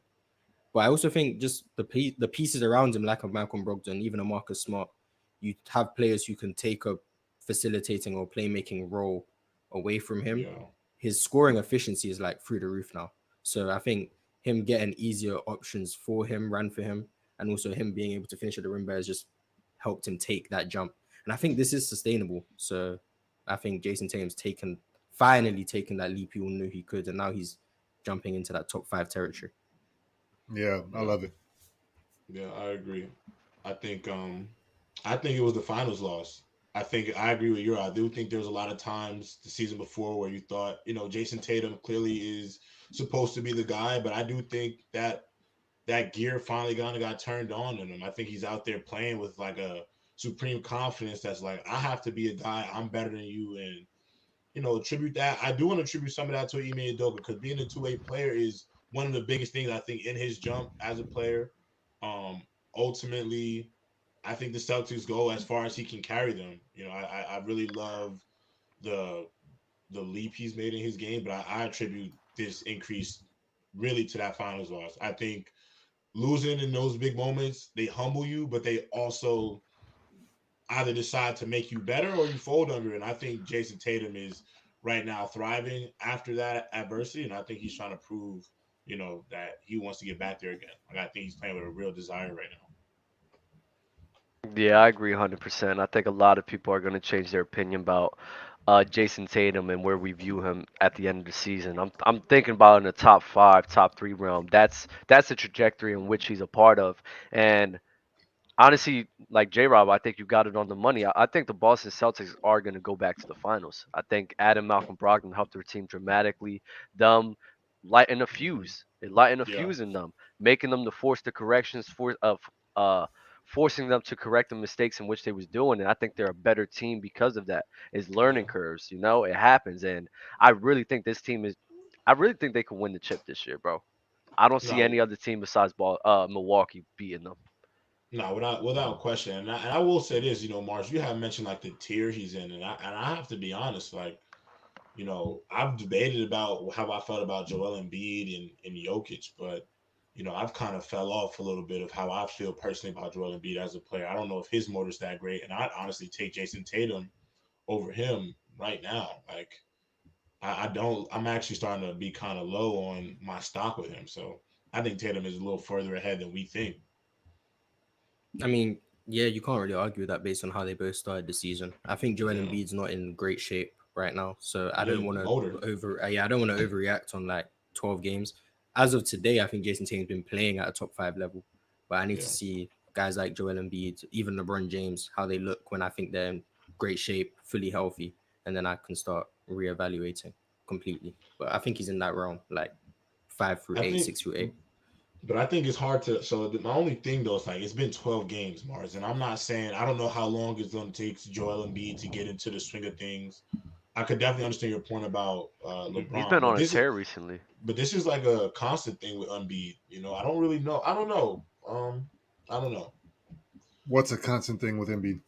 I do Starting think it's season like this. slow. I think it's like they always gotta like rev his engine throughout the year. He'll have his good games. He'll have his good games. I'm not saying he's not a productive player, but I do Mhm. think at times he does show a lack of a motor at times, and I do think it's I think that's because he's how. not always in shape. I think he Yeah, might not always I be in think shape, that's it. I think that's it. and He's it just not in always shape. takes him. I mean, he did come into the season not fully healthy. He had that foot problem, so that does kind of That's true too. like limit what you are able to do in the off season in terms of working out, staying in shape. So I do want to give him some sort of benefit of the doubt. I also James Harden is not there, so now he's carrying a heavier burden than I think he should True. be. So I don't want to. I'm gonna give us a bit more time, but Jason Tatum definitely elevated himself into that bracket, and Kawhi Yeah. can get lost. And do you guys think that the Boston Celtics are going to go to the championship, possibly win it? I got to see the Bucks with Middleton back. I'm not going to lie to you because at the end of the day, as much as I love Tatum and what the Celtics are doing, I still think the best on the planet is the Greek Freak, and I do think with Middleton back, you just don't know what that team is, and so I don't want to rule. I do not want to rule out the Bucks, even though I'm not high on Bud. I do not think the head coach is really one of those Everybody hates that guys. guy, man. I don't think he's Why? one of them Mars, guys. this I is think your this is fault. Mars, that's no, your it's not fault. Marge's fault. It's actually not Marge's fault. No, I've heard Mars this started say this. Mars no. started this. I've actually Marge. No. Marge. Actually, today was the first time I've ever heard you say that anything about Coach Bud. So I just want you to know, like, I'm with you there 100%. I think Bud has really benefited on the fact that he's had the most dominant force in the NBA. And I'm not saying he can't coach, but I don't think he's that great. So I will see. We'll see. But I'm not going to just go pitch my wagon to the Celtics and say they're going. I still got to see what Middleton and the Milwaukee Bucks are going to look like. I think it's between those two teams, though. I was wrong about Philly, so I think it's between those two teams. I think in the West is so much more up in the air. I don't know who's going to come out of the West at this point. So, Facts. Utah, but baby. all right, they just No, lost I'm to not they gonna just lie. lost to Washington. Laurie Marketing, he You might can't need beat some everybody, All-Star Mars. votes. Warriors are like Lord, 3-7 right now. Let's not do 5-7. that. Don't disrespect us. We start playing James Lord, Wiseman. We start winning some games. What's this we talk? he's a My he's bad, a my bad. Warriors Yeah, fan. yeah. They No, stopped say playing. we. Own up to They you're stopped hop off playing. They that, stopped man. playing James Say we, Wiseman, and all of a Mars. sudden there's games Ah, winning. you a proud Say rocket. we. You're not Yeah. rocking with Oh, you're a Rockets you're not fan. rocking with James. Oh, wow. You're not rocking with James Wiseman. Absolutely not. Yeah, we're not rehashing this. Yeah, I want to I hear just it. We want to let we've you know we it's a coincidence that James Wiseman stopped playing and the Warriors started winning games. Coincidence. Nothing to do with the fact that he's trash. Nothing at all. no Yo, Wiseman slander, please. nasty It's not agendas. slander. I mean, No, the fact I'm not going to slander Wiseman, but I'm not going to sit here and act like it's been the year that we thought it was going to be at this it's point. been the year I thought it was going to be. For him? Yes, not good enough to play. I said that. So yeah, I mean, but onto the Warriors. I'll move us on, Dub. Steph Curry's playing like an MVP candidate. So Facts. Steve Kerr said something about this is the best Steph's ever been, and I just wanted to know if you guys agreed with that or not. I agree. I agree that me personally, I think, and the thing that makes him so much better than a prime Steph Curry is the defense. I think he's a better defender now than he was back then, and along with the offensive load, he can provide some value on the defensive side of things. So, me, in my personal opinion, I think this is the best version of Steph Curry I've ever seen. This is Steph Curry I can respect. This is Steph Curry I can like. This is Steph Curry I can root for. You know, this is a guy that I can enjoy. Not This this, is the guy not I not. can root for. I'm serious. This is a Steph Curry I enjoy watching. I can respect highly, and I'm all for it. This is the best version of Steph Curry. I just think this is I don't want to say this is the best version, but he's definitely up there, maybe top three, top two. But I think this is also attributed to the fact that when the pressure's on you to carry the load and be more of a guy than you've had to be, you got to elevate your play. And when you're forced to elevate your play in those moments, I think that Curry's been doing that. So yeah, this might be. It could be. Could be. I He's bugging. honestly, I don't care because to me, what this is Steve Kerr is trying to spin a narrative to deflect from the fact that the Warriors stink like garbage truck leakage. Yo, You know what I'm saying? And Tell it's the just truth. like, bro, like MVP. That's so nasty, Nah, it's Euro. not nasty. From Steve It's Kerr. not nasty. No, It's no. not That nasty. how The can he Warriors give are a not going to why the finals. The Warriors why are not can't going to the finals. This he year. They give it are. why can't They he are. voice They his are. They're opinion? not. Why can't Mars. They Y'all are. are not bro? going to the finals this year, They buddy. want if they stop playing. J-Rob, we're not Going doing to that They the shit. have finals. stopped J-Rob, playing. we're They'll not be doing good that, enough to bro. make the finals. The J-Rob, Warriors we're are not not doing going that. to the finals Stop. this year. They're There's not a team not. in the West that's definitively better than the Warriors right I now, bro. understand Come that. I on, don't bro. disagree The with that. I reason think the the West Warriors is are up in the losing is air. because the bench has been trashed. They've stopped playing the trash guys on the bench Exactly. and they've started winning games. It's a Bro, problem that they I have to don't run an think they're 8-man very good. rotation 12 games into the I just season. don't think they're very good. Like, I personally think they're obviously going to go as far as Curry is going to take them. I don't think those young guys that they had hoped to have developed would be, I think, more up to speed. They have not looked. I don't think anyone, Moody, Kuminga, Wiseman, I don't think any of them has set themselves apart yet. And maybe that's because they haven't played much. Yes, because they're not They very need, good. You need to learn in the fire, but they've been sitting on the bench for 2-3 years, and and that's I the think mistake that's the a problem. Warriors Yeah, made. I'm about That's to the James say that. mistake. Wiseman was That's a That's the hurt. mistake problem. the James Warriors Wiseman made. was hurt. He wasn't just sitting on the Well, bench. Nah. He They was hurt. banked too much on their young Wiseman is talent. one They banked person. I way agree. too much on But I their young agree with talent. that. and Moody, they spent a lot of time not really playing in real NBA games. And I do think that will stunt your growth a bit because then by year 3, 4, they just kind of throw you out there and be like, help us win games.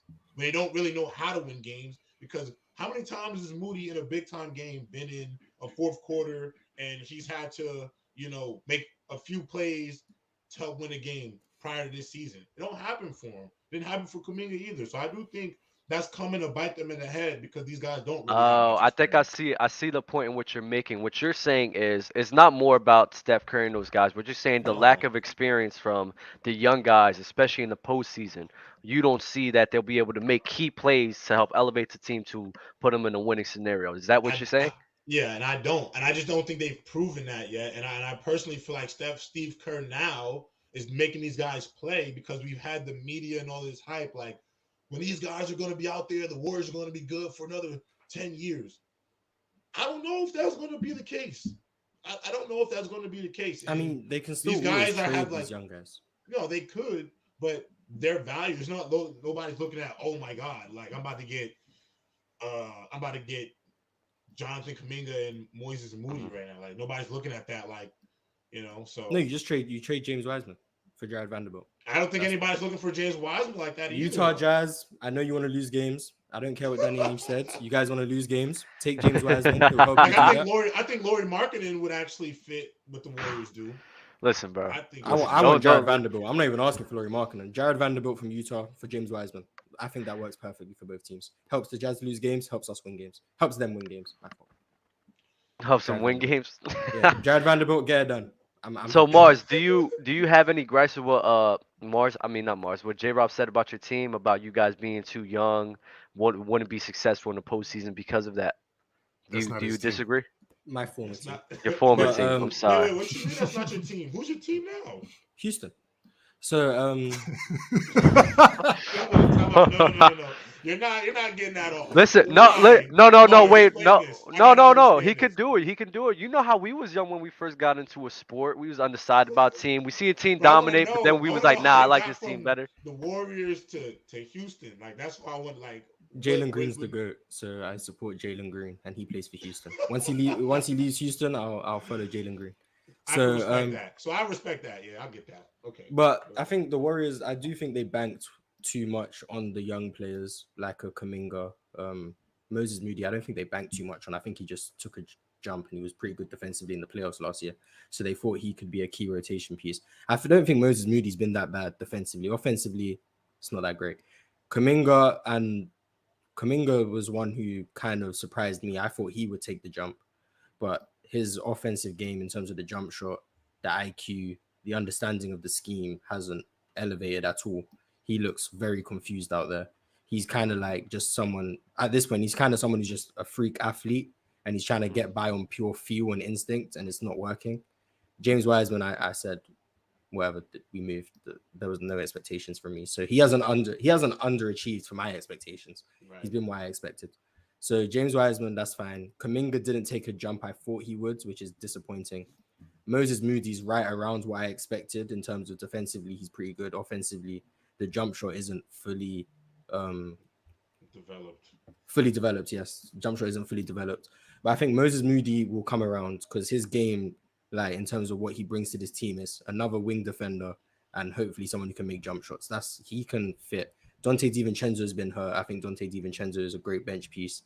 Jordan Poole will step up from what he's been doing this season. I don't think the Jordan Poole we saw for the first 10 games is the Jordan Poole we're going to see this whole season. So I think Jordan Poole will step up.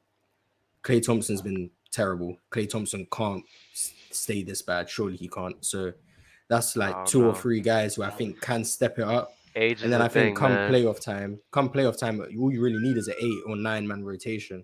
And I think I think they have an 8 or 9 solid players based on how I'm projecting it to work out. I'll give you Jordan Poole because I don't think Jordan Poole's play is really.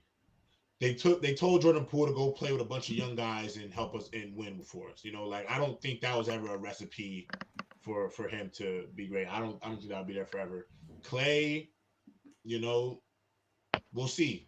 You know, I hope he comes back to normal Klay, but we don't have to keep talking about talking about the past guys. We had a new team that's dominating the league right now. The Utah Jazz are the number 1 seed in the West, but they're supposed to be tanking after trading Rudy Gobert and Donovan Mitchell. Danny Ainge had something to say about that. Danny Ainge is a liar. No, wait. Let me say what he had. Let me say. Danny Ainge said, "It's assumed that's how I feel. Give me a break. I've been accused of building teams to lose before. It's never been true." And that was when after. When did anyone accuse him of building teams to lose before? Nobody had. I don't know about before, but you guys, this is narrative going around. No, this year he's lying. He's lying blatantly. How is he lying blatantly? They weren't meant to win. They weren't meant to win. It don't mean if they weren't meant to win. It doesn't mean. It doesn't matter, bro. It doesn't matter if they wasn't meant to win, bro. He's how is he lying? He's saying 100% facts. He didn't build this team to win games. He didn't. He did. They're winning games. Of course, I guess he did. Yes, he built that was his goal. He built the team incorrectly. That's why. He built the team incorrectly. Yes, he didn't build this team to win. Bro, what happened was he didn't realize Lauri Markkanen was going to come in there and average 22, 8, and 2. That's what he didn't account for. Because what if he did? He's been a godsend, bro. I don't know where Lauri Markkanen. I remember time people was calling Lauri when he was on the Bulls like a baby Dirk. What if he did see this? What if he did see this in him? What if he did see this in the whole Utah Jazz? It was like, yo, you guys can make something happen. What if he did build this team? What if he did build this team to be successful? I mean, it's just I'm going with the assumption he did. Bro, I'm not gonna. It's not the first time he built a team that has terrible pieces, but they're able to perform. Yeah, but you don't build a team to maybe make the playoffs and lose in round 1. No one builds a team for that, and that's what this team has. I don't think that team was going to be. I don't think that team was bad in terms of like the role players. Because you still have a Jordan Clarkson, you still have Mike Conley. Like you got a decent supporting cast. I just don't think when they made that trade. I personally don't feel like Danny Ainge realized Lauri Markkanen was going to be the player that he has been so far for them. Like, if you just have a bunch of role guys, you guys can tank because nobody's really that great is going to elevate you to be like a big time team. But then you got a focal point, and then the offense flows like they run in. I think Lauri always had that type of potential. When he was on the Bulls, I think the team was just ass. And last year on the Cavs, I mean, it was roles. You know, it wasn't his role to be that guy. But there was times in the season he was balling out. Lauri Markkanen looks like he's a slasher. It makes no sense. Oh yeah, he is. But let's be real about the roster. I think the other issue is people think this roster is terrible. You got Jordan Clarkson, you got Colin Sexton, Jared Vanderbilt. I mean, you got Malik Conley, Malik Beasley. You got Kelly Olynyk, Lauri Markkanen. Like the Kelly Olynyk one is. If you want to talk about surprise, that's a surprise. No, if you want to talk about surprise, didn't expect that shit. I did not expect Kelly Olynyk to play like this, bro. Walker Kessler, they didn't realize Walker Kessler will be probably going to be a walking double in the next 2-3 years because he's a block machine. Like this team is not bad. Like the roster is not bad. So like all of You can't tank with a decent Wait, roster. you said a walking double off of him being a block machine, so you expect him to average 10 blocks? No. I should have said and a block machine. I shouldn't have said. All right, Yeah. I think he's gonna be a mix of all. Not 10 blocks. He won't average 10 blocks a night. Dang, Euro, Yeah. you knew what that man was saying. That's crazy. I Euro. really didn't, and that's why I had to ask. I didn't. You see, I had to make sure he catch himself, so he don't get flamed on this on Soldier Boy's internet. That would have been one of the nastiest takes from PC history. I swear. Walker Kessler. I'm not saying Walker Kessler's going to average 10 blocks. I'm just saying I think he'll be a double guy, but he also I wouldn't be surprised if he averaged like 4 blocks a game. This team's not bad. It's not a bad roster. You can't tank. I'm trying to help them be bad by giving them James Wiseman, but Mars, why are you guys going with this assumption? If you get rid of Lauri Markkanen, that team will go down. I promise you. Immensely. Why are you guys going with this assumption that he wanted to lose, bro? Like, why are y'all doing that? I'm saying you don't. No one builds a team to be a low-seeded playoff team. No one builds a team with that as the goal. Miami was building a team to be competitive for years, bro. Boston was doing that with Isaiah Thomas, Jay Crowder, and them boys for years, bro. Like that's what people do. They want to be competitive. They got off Isaiah Thomas. Why? Because he got hurt, and why else? No, to get Kyrie Irving. And you know why they got Kyrie? Because they wanted to contend. You don't build a team because you're happy just being a 6 seed, losing in round 1. No one builds a team for that purpose. Bro, Mars, what are you talking about? No one builds a team because they want to be around 1. They build competitive teams all the time. That's what people do. They're not going to sit here. They're not going to sit here. Mars, they're not going to sit here and be like, all right, our team's not going to be able to win the title. We're just going to fucking blow all these games and try to lose. That's not what people do. But no one is happy with a team that is a 6 seed and loses in round 1. You always try to make that team a contender. 100%, but you have to work with the pieces of which you have, and you're gonna build a team of people. This is your resume. They're working for a resume. People aren't gonna be sitting here building a resume and like, you know what? We're not gonna be able to win, so we're gonna just lose, because then that's a lot of pressure on them. They're gonna try their best, maybe not to win a championship, but for themselves to build their resume up. They're gonna make the team as competitive as possible, bro. They're not just gonna just tank, because then they're gonna get fired. Why would they do that? You don't get fired if everyone's on the same page and agrees to a tank. If everyone's aware of what's going on, you don't get fired for losing. Come on, Mars. How long was Brett Brown coaching the Sixers? He only got fired when they were trying to be competitive and they couldn't win with him. That's when. But that's because they had the pieces. Bad. They were because they all believed that they had the pieces necessary to contend for a title. So yes, and that's when they wasn't contending. He got fired. Yes, if they didn't have those pieces and they were still being able to be competitive, he most likely wasn't going to get fired because he didn't have the pieces. Him to be competitive. That's the point I'm making. Brett Brown stayed for so long when the team was losing because they didn't want him to be competitive. I understand what you're saying, Mars. I'm saying that they wanted to contend for a title because they understood the full potential of the team.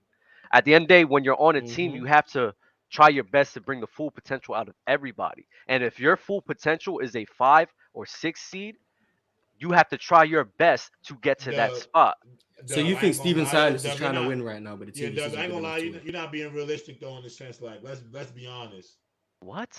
Let's be real. That the Utah Jazz, the Houston Rockets, those teams are trying to lose games, though. Oh they're not trying to draw. Are y'all serious, bro? So do you think Steven Silas nobody listen, bro, J-Rob, you gotta put yourself in the perspective of them, son. Nobody in the league, bro. If you're in control of a team, you're not gonna just be sitting here like we're not trying to win games. That's a crazy way of thinking, bro. As a head coach, and to the media, if they ask you, are y'all trying to win games, you're not going to verbally say out loud to the media, no, we're tanking. And as a head coach, you're not gonna go out there and try to lose games. I get that point, but in retrospect, the organization, from the GM owner up top, they are not trying to win that many games because they want Victor Wembanyama, bro. Like, let's be real. Nobody this year is not going to matter if the Houston Rockets win a bunch of games. The Jazz aren't choosing a 6 seed over Victor Wembanyama. They're not doing it. They don't. They obviously are. They obviously are. No, they're obviously winning games. That's cool, but come around the new year, if they're still winning games, the Jazz are going to make trades because they're not going to pick a first round exit over the potential key to their future. They're not going to do that. This way of thinking is bizarre to me, bro. It's bizarre. People don't do that. Like people just don't do that. I'm sorry, bro. Coaches and players Nobody don't do does that. that. That's just not true. Coaches and players don't do that, Doug. Because people But Doug, first people of all, do Doug, that. how Do I People, do I time out, think time do I out, think time out, Jordan time out, hold on, Clarkson time out, is time out. worried about losing so the Jazz can get Doug, Wembanyama? No. Doug, Do I bro, think the tell you, organization Mars. is trying to get Wembanyama? Yes. no, But I Doug, to sit understand here that. and Doug, to sit here and say that people don't do that, you're literally lying because I mean, No, in the that's my NFL, fact. in the That's let NFL, me correct. Brian Let me Flores correct my literally went words. out and said, Let me "I correct was my gonna get words. paid 100K to Let lose me games." correct my words. Let me correct my Never words get because nobody I get let me 100K. correct. There are some teams that do that, right? Yeah, But I'm about to say that it's happens. not Bro. it's not on this grand of a scale in which you guys are trying to make it seem. There's more people trying to win than more people just sitting here So they trying to traded lose. Donovan Mitchell. The Utah Jazz traded Donovan Mitchell to Cleveland with the intent to win basketball games. They were They requiring all traded these picks Donovan which they Mitchell weren't and trying to Rudy really do. Gobert because they did not want to play with each other no more. That's the main reason. Why not keep one of them? Because they just wanted to part ways. All of them, they just wanted to part ways with each other, bro. Why? I don't know. I don't know these guys personally. I didn't read any reports. I just know that they did not want to play with each other. They did not want them. So They wanted to start brand. it makes sense To for a start. team They to trade wanted. their two best players, It get makes. no player of equal value back, and you still don't think they're just not You trying don't to think win the games? Jazz? You don't think the Jazz will try to trade as many players off Listen, that they're team? winning. But listen, obviously, they're winning games. They're winning games. So Was obviously, that the he intent? Do was. you think that was the intention when they built this It team? would have to be. If they're saying that's the intent, if Come they're on, winning come games, on, it Dub. has to be. Dub, Are we stop. serious? Dub, don't do Are that. we Don't do that, Dub. serious? Are If we they were serious? if you're gonna really sit here and say they traded Donovan Mitchell and Rudy Gobert just because they don't like each other, with the intent The- to win basketball games, like They come had on, to. bro. They at the end, Come you on, have to go bro. your separate. You have to go your separate ways with people. It's either you trade them now But or if when you get free. rid of, Wait, hold on, J. why would Rob. you? It's Why either would you? hold on, If you J. get Rob. rid of for Rudy When you him? Gobert, why do you when have you to get rid of trade Donovan Yeah, Mitchell? like when why you would you get rid trade of them Donovan because Mitchell? the time is done. You can't. At the end of the day, you got to find your new star, right? The time has come. Rudy Gobert, Donovan Mitchell They is not going to work they out. extended It's his either trade contract. them. They paid him the big money, so they Hold on. Let me invested in him. finish. Let me finish, bro. It's either you trade them now or watch them walk away with nothing in return in free agency. So you're like, screw this. I have to get the most I possibly could because when free agency hit, they're out the fucking door. That's what's gonna happen. So I have to get everything that I I possibly know could. that. That's That's true. why they're That's trading them. true. So I'm going with the assumption with Danny Ainge, what he's saying and what they're producing. They're like, nah, we're gonna trade away these pieces, get some draft picks, and at the same time try to compete. And they're doing that. Just because we looked at the names and like this is about to be ass, we can't just sit here and be like that was their whole goal. That's weird. That's a weird thing to do. They're winning games. They believed in the roster they constructed, and what are they doing? They're fucking winning. So obviously they built to win. If they were They 500 wasn't right trying to now, win, bro. if You're they not were jacking 500 it. right now, what would you say they're You're trying not. to do? Win or lose? Yeah. Like, come on now, bro. Jesus Christ. I'm Like, you're just not being saying, real. bro. If they were You're not being 500 right honest. now, what would you be saying they were trying to do? They're not 500 Mars. So That's how far not you They're right. think this 9-3. Jazz team? How far They're this 10. They're I'm Jazz like team Geno going? Smith, bro. They wrote them fucking off. They I wrote don't them know who off that like is. Geno Shout Smith. How out, shout far out is They Geno over Smith, here, bro. man. Shout out Geno They Smith. competing. Finally getting his shine, man. They're Dub, competing, bro. how far are the Utah Jazz He's a going this year? quarterback for the Seahawks. Shit, Mars. bro. They Oh, nice. championship. Why fucking not? Why not? They could go to the So the Utah championship. Jazz can go to a championship. Listen, who's better than them? Let's move on, please. Clippers look ass. All right, Why Let's not? move on, please. Why What's the not? next topic? What's the Why next not? topic? What is the Yeah. next topic? What's the next topic? See, you want the panelists and the host at the same time. I can only do so much. Jesus Christ, hell on a spike. Y'all got Mars. You put us. Trolling, bro. You're Where we trolling, going? bro. Where we You're going? Where we trolling going right with now. this? I got Mars? us What on do the you want to Steph talk about? topic. I got What us you on got? the Steph topic. You That's got what's- Euro. What you got on your mind, Euro? Nothing, man. I was waiting for the next topic. Wow. Okay. As Well, long as it's Joel not about the Embiid. Lakers or Nets, I'm fine. I don't Yeah, want the to talk Joel about the Embiid Lakers and thing. Nets. You want to talk about Joel Embiid? You said. Yeah, I do want to talk. I don't want to talk about Lakers and Nets. I'm tired of talking about them. Joel Embiid, though, he has risen up to the occasion. He's playing amazing. The last 7 games, he's had 2 40-point games, 2 30-point games, and been playing really well. How do you guys feel about that? How do you guys gauge this? He just got dropped by DeJounte Murray. That was funny. Yeah, I mean, not really. There's a lot of Not people getting really. dropped. It was bro. funny. It was funny.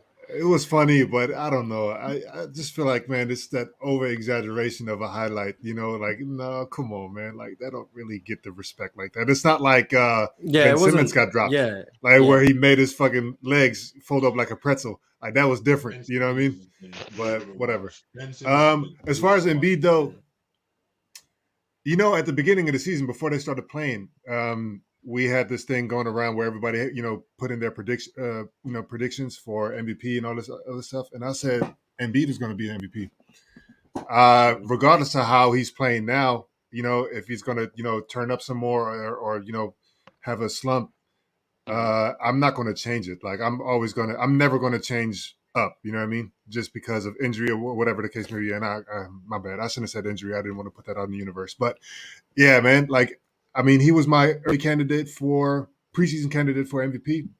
I'm glad he's playing well. I would like the Sixers to be a little bit more competitive, though.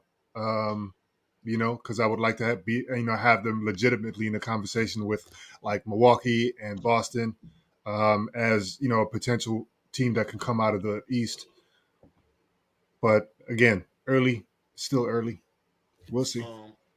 I think I also picked Joel Embiid to be an MVP. I don't think that'll happen. But I'm not going to put too much stock in what Joel Embiid's doing right now. Because I don't really put too much stock in the Sixers. I think they're real fraudulent. So. Mars, you got to say about Embiid?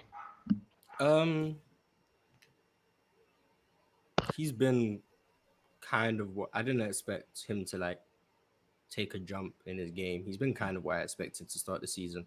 A great scorer, gets to the line. He hasn't been making his threes this year, which is, I guess, kind of a surprise, but I think that'll come around. Are the Sixers frauds? I mean, based on the expectations I had of them, yes. I Yes. thought they were going to be the best team in the East. 100% frauds. 1,000%. They're not. I was wrong. I was wrong about that. I don't know how Doc Rivers is still like coaching these great teams. I'm not gonna lie. I promise you they could Everybody not. says I this. promise I'm not you. gonna lie, bro. You, I they think sound they're trying to crazy, get Doc Rivers fired. I really think they're trying to get Doc Rivers fired. I don't know. I don't know. But I think if they played the Nets, the Brooklyn Nets, in a series in the playoffs, I think they losing. I don't think they can't lose to the Nets. Nah. I think they would lose a 7-game series to the Nets, bro. No. I'm telling you. I'm standing on that. I'll stand on that. They got PJ Tucker who hold KD to 45 points a game. I'm serious. Can we talk about the Cleveland Cavaliers? I remember the last time I was up here and JD told me I was tripping when I said the Cavaliers have a legitimate chance to be a team that we'll talk about next year. And what are they doing this year? That clip went viral, by the way, when he was like, "Yeah, they're definitely tricking everybody. They're not." Is that?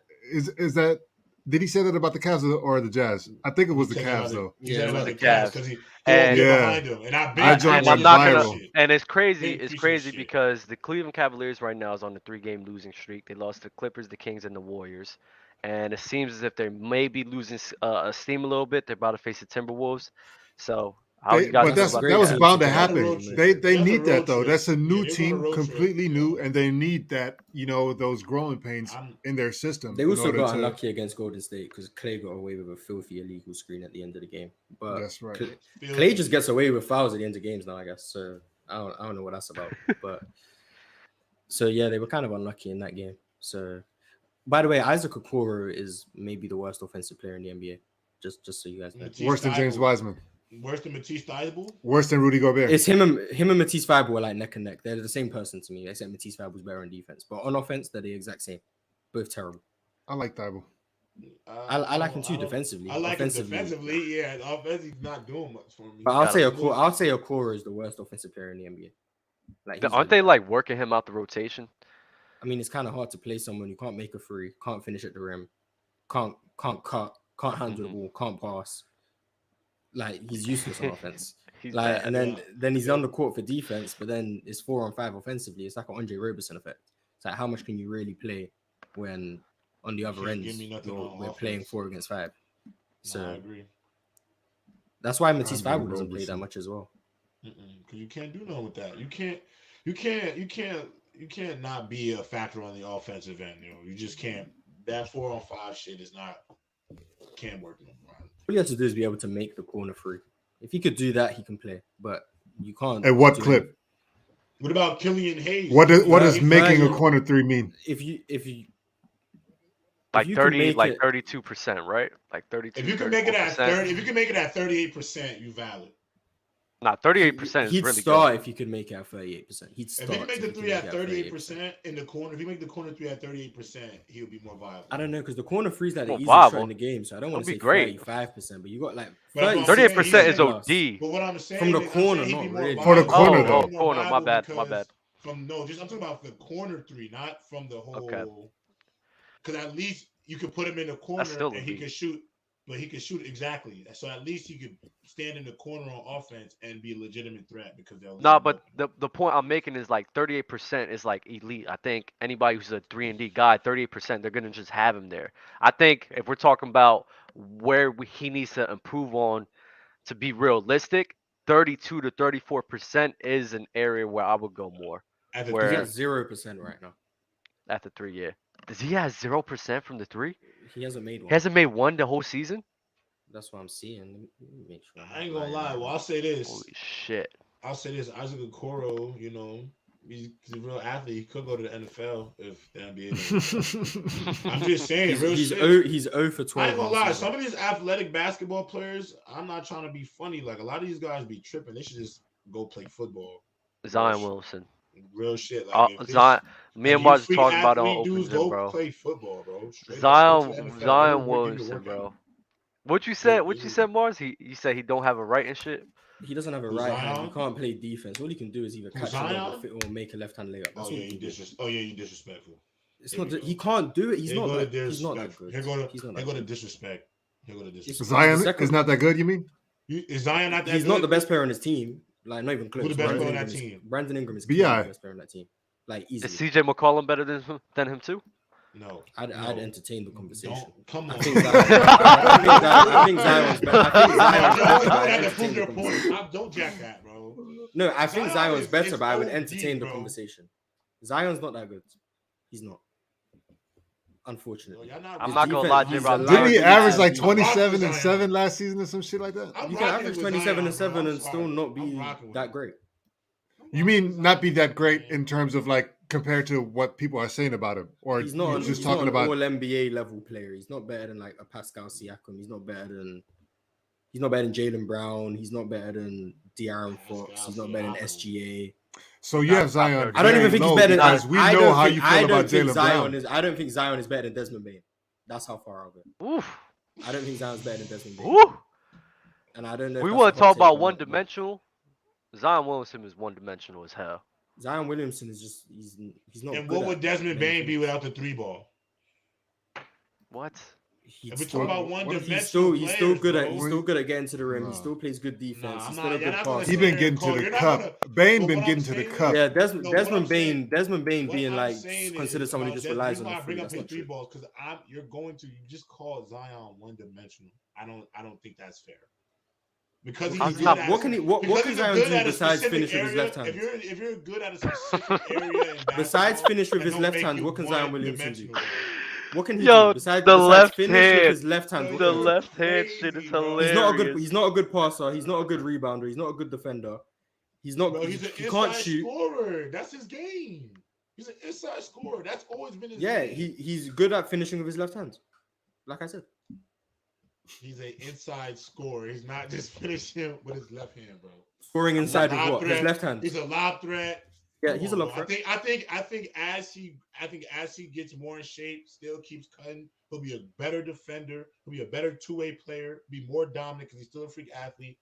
But that's projecting. Zion is one-dimensional. But that's And the only projecting. reason I What he brought up could do. Desmond Bain, I don't personally think Desmond Bain is one-dimensional, but I know he's a really good three-point shooter.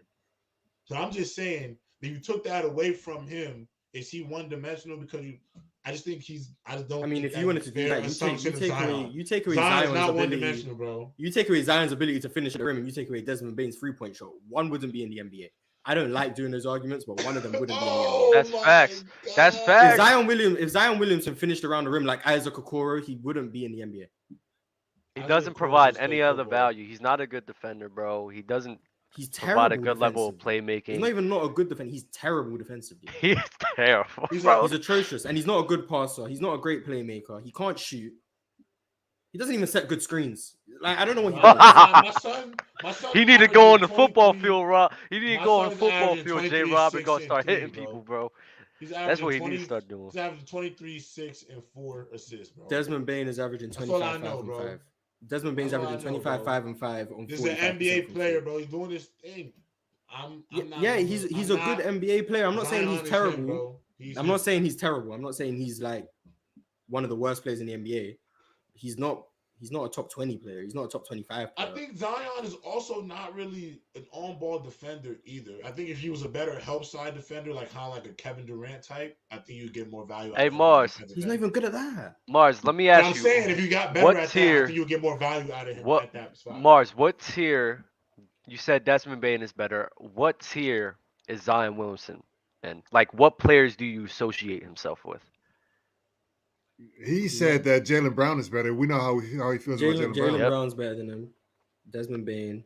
I'm Tyrese not mad at Halliburton is that. better than I think him. Jaylen Brown's better than him right now too. Said Tyrese Halliburton. Tyrese Halliburton is better than him. Andrew Wiggins is better than him. Oh my God. Yeah, okay. I'll give that one. Yeah, I'll give you Wiggins. I'm not giving you not giving That's you so crazy, man. So Andrew Wiggins, is Mikal Bridges? Wait. Is Mikal? Zion's better than Mikal Bridges. Zion's better. He's better than. All right, so that's a tier. I'm not Worse giving you, than but I'm not giving you Halliburton. better than Mikal. You're not giving. You don't think Zion is better? You think Zion's better than Tyrese Halliburton? Yeah, I do. Now, based on what? Come on. Who else? Come on, give me the other guys, Mars. Don't get stuck on Halliburton. No, I'm thinking of guys who I'm thinking of a player who I think Zion you out here. Is Paolo better? Paolo. Why would he be comparable to Halliburton? No, I think Halliburton's just clearly better. That's what I'm saying. What about somebody like Terrence Ross? Zion's better than Terrence Ross. Come on now. Well, he got him better than Mikal Bridges, so we got he's better. He's better than Mikal Bridges. I'm thinking. Yeah, do I think Zion? Paolo, you got Paolo better? I ain't gonna lie, Paolo is going to be better than him.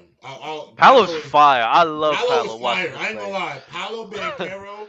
I tweeted out. I don't know. I tweeted out before the draft that Paolo Banchero. So that's the tier where is that the tier where he's in? With Paolo, absolute dog. Ben Mathurin. Ben Mathurin is also going to be better than Zion. He's better than Ben Mathurin, I think. LaMelo's better than Zion. Someone asked about LaMelo. Yeah, LaMelo. Tyrese Maxey. John Collins. I'll definitely take Tyrese Maxey. He's better than John Collins. I'm not a fan of John Collins. I'm not taking John Collins though. I'll definitely take Tyrese Maxey. I ain't gonna lie. I think I'll take Paolo too. I hate Lauri Markkanen. I'm taking Lauri Markkanen. Lauri Markkanen has been playing better than Zion, but I don't know if this is sustainable. But if this is Lauri Markkanen, he's better than Zion. Yeah, but I don't think that's what he is. Scotty Barnes. Yeah, I'm taking Barnes. Scotty Barnes. I like his ceiling. I like Scotty Barnes. So you got Paolo, Scotty Barnes. We're getting close. I just want to put a name right next to Zion. Vooch? No, Zion's better than Vooch. I think Zion is in the same tier as Zach LaVine. I think Zion's in the same tier as Jordan Poole. Oh wow! I love it. What tier is Jordan Poole in for you? I mean, I've never ranked him, but I think Zion and Jordan Poole are very similar. What are you trying to say, Mars? What are you trying to say? Because that just took me back. What are you trying to say right now? What that tier? What tier is that? Yeah, they don't rank very high. They don't rank very highly. I need a S. A, let's say S plus. It's too many. We gonna have to do that a different day. I think they're fringe. I think they're fringe top. I think they're fringe top 40 or 50 players. I don't think Zion's top 30. You think I don't think Zion's top 30. You think there's 49 players in the NBA better than Zion Williamson? I don't know. I don't have a list. I know he's not in my top 30. Nah, I can guarantee he's not. I ain't gonna lie, Mars. I love the stuff you come up here and say, but I can guarantee. Like I said, I can guarantee he's not top 30. I said fringe top 40 or 50. That means he could be in the top 40. So that means 39. That means 39 guys. I could get to 30 relatively. I need you to give me 39. I need you to give me 30. But you're saying fringe. You put the 40 in there, so that means you could damn near get the 39 guys that are better than Zion Williamson. I believe I probably could. You have to show me that list, and you without Luka. Bias, I'll go. I'll try and get as many names as I can. Luka, Giannis, Steph, Ja, Embiid, Tatum, KD, Mitchell, SGA, Dame, De'Aaron Fox, Devin Booker, Trae Young, Siakam, Kyrie, DeMar, Jaylen Brown, Paul George, Jokic, Christian Woods, Desmond Bain, No, that's where you lose me. LeBron. Not Okay, Hold up. okay, Let him okay, finish, okay. J-Rob. Let him Take finish. off, Let him take off Desmond, take off Desmond my Bain. bad, That's cool. my bad. No, he was mad about Christian Wood. He was mad about Christian Oh, Wood. he's mad about Christian Wood. Yeah, I could give you Desmond Bain. I'm not giving. Okay, Christian that's Wood. cool. Take off Christian Wood. LeBron, Brandon Ingram, AD, Zach LaVine, Tyrese Maxey. You said Levine twice. You said Did I? Levine. Yeah, you did. Yeah, you bunched him with DeMar. Oh, okay, my fault. Yeah. Oh, okay. Tyrese Maxey, James Harden, Jimmy Butler, Bradley Beal. How many is that? Did you say De'Aaron Fox? I got 30 Yes. right now. That's I got 30. 30. That's 30. That's 30. Do I think Anthony Simons is better than Zion? Come on. I don't know. I'm not gonna lie, I never think said it Cat. could I happen. think Cat's better than Zion. Cat's better. Did you say Jerry- Edwards? I don't know. I haven't said Anthony Edwards. Jeremy Yeah, Grant's. Edwards. I think Jeremy Grant's better than Zion. I think Anthony Oof. Edwards better than Zion. DeJounte Murray, Drew Holiday, Oof. Jamal Murray has. Did you say Bam? Bam's better than Zion. I'm getting a lot of names. He's not that I'd rather good. have Zion. LaMelo Ball's better than Zion. Did you say Dame? I said Dame. I know I've said a lot of names. Scotty Nah, Barnes, you clear 30. You clear 30. Bam, I can't give you. I definitely can't give Chris you. Middleton. Bam? I'm giving you Jeremy Nah, Grant. Bam I'm easy. not giving you Bam. Bam You're easy. biased. You're biased. I'm not biased. It's easy. You're biased. You're biased. It's easy. It's You're easy work. biased. What we doing? Bro, you see how everybody else I debated the moment I said Bam, you come in. Bam. You're biased. You're biased. It's not biased, bro. It's Everybody fact. else was cool, but when I said Bam, that's when you. That's Bam biased, is- bro. bro, Darius I'm- Garland's Bam better is than easy. Zion. Darius Garland. There's a lot. Donovan there's a lot of Mitchell? guys. I think I said Donovan Mitchell. There's a lot of guys who I think are better. I think Evan Mobley's better than I'm Zion. not giving you Darren. I'm not giving you. I just can't give you like Christian Wood. I can't go there. I can't go Anthony Simon yet, even though I think he could. I don't think I included. You Anthony see, Simons. I think what people get. it's arguable, but J-Rob, I you include know Simons. what? I'm gonna tell you exactly what you tell me all the fucking time. What do I tell you, bud? What do I You know tell what you, it bud? is? You getting caught up in the look of things. You see a guy who jumps out the What looks- gym. what looks Wait, good about wait, Zion wait, Williamson? Let me wait, Mars. Let me finish this. Right? You like the way he jumps Whoa. out the gym. You love the caliber of Zion Wilson. You love the marketability. You loved him coming out of college and high school and what he did in his rookie year. You love seeing it. You getting caught up in the glamour. But when reality hits and it's hitting him, we're looking at him like, yo, you're not that guy, bro. And that's all we're saying. You're getting caught up in the glamour. That's what you're doing I'm right really- now. I can't believe this is happening to me right now, bro. Head on a fucking spike. You got spike. They said I got caught up in the glamour. Wow. Well, I might, but I think he's a great player. I'm sorry, because the thing is, what you're missing, Mars, and what you're missing, Dub, is that realistically, he hasn't really played as much basketball as we think in the NBA. I think this season he'll finally play a real full season of NBA basketball. By year 5, y'all are going to have to walk back a lot of this Zion. No, because it still would have been true at the time I said it. I'm not saying he'll be trash forever. I'm saying right now. I'm not even saying he's trash now. I'm saying right now there's a lot of Yeah, players better. J-Rob, we just had a talk. I'm not That's just things projecting what he'll aging. be. Yeah, I'm not that's just projecting things what he'll aging, be. I bro. just said I know he's I not in just my don't top think 30, he's- and I named a I lot of don't players think better. I think he's a little higher than being. I think he's at least a top 30 player. Top 35. He's Definitely I not that guarantee 40, he's not 50. top 30. I 40, guarantee he's 50 not top though. 30. 40, 50 though. I can't do that, bro. I can't do 40. 40, I 50 think range. 40. He may be in the think 40. 40 I said fringe 40, top 50, 40. I said fringe top 40. I said Ah, 50 to be okay. conservative. I don't think there's 50 players better than Zion. I ain't gonna lie. I know Zion there's is going to 30 be- players better than him. You know, Zion probably gonna be an all-star this year. Popularity. What? though. Yeah, probably. He shouldn't. is. He Yeah, shouldn't he'll be. He probably shouldn't be. be. Being an He all-star shouldn't doesn't be. mean you're one of the 24. Yeah, Kobe that's why. Bryant. Listen.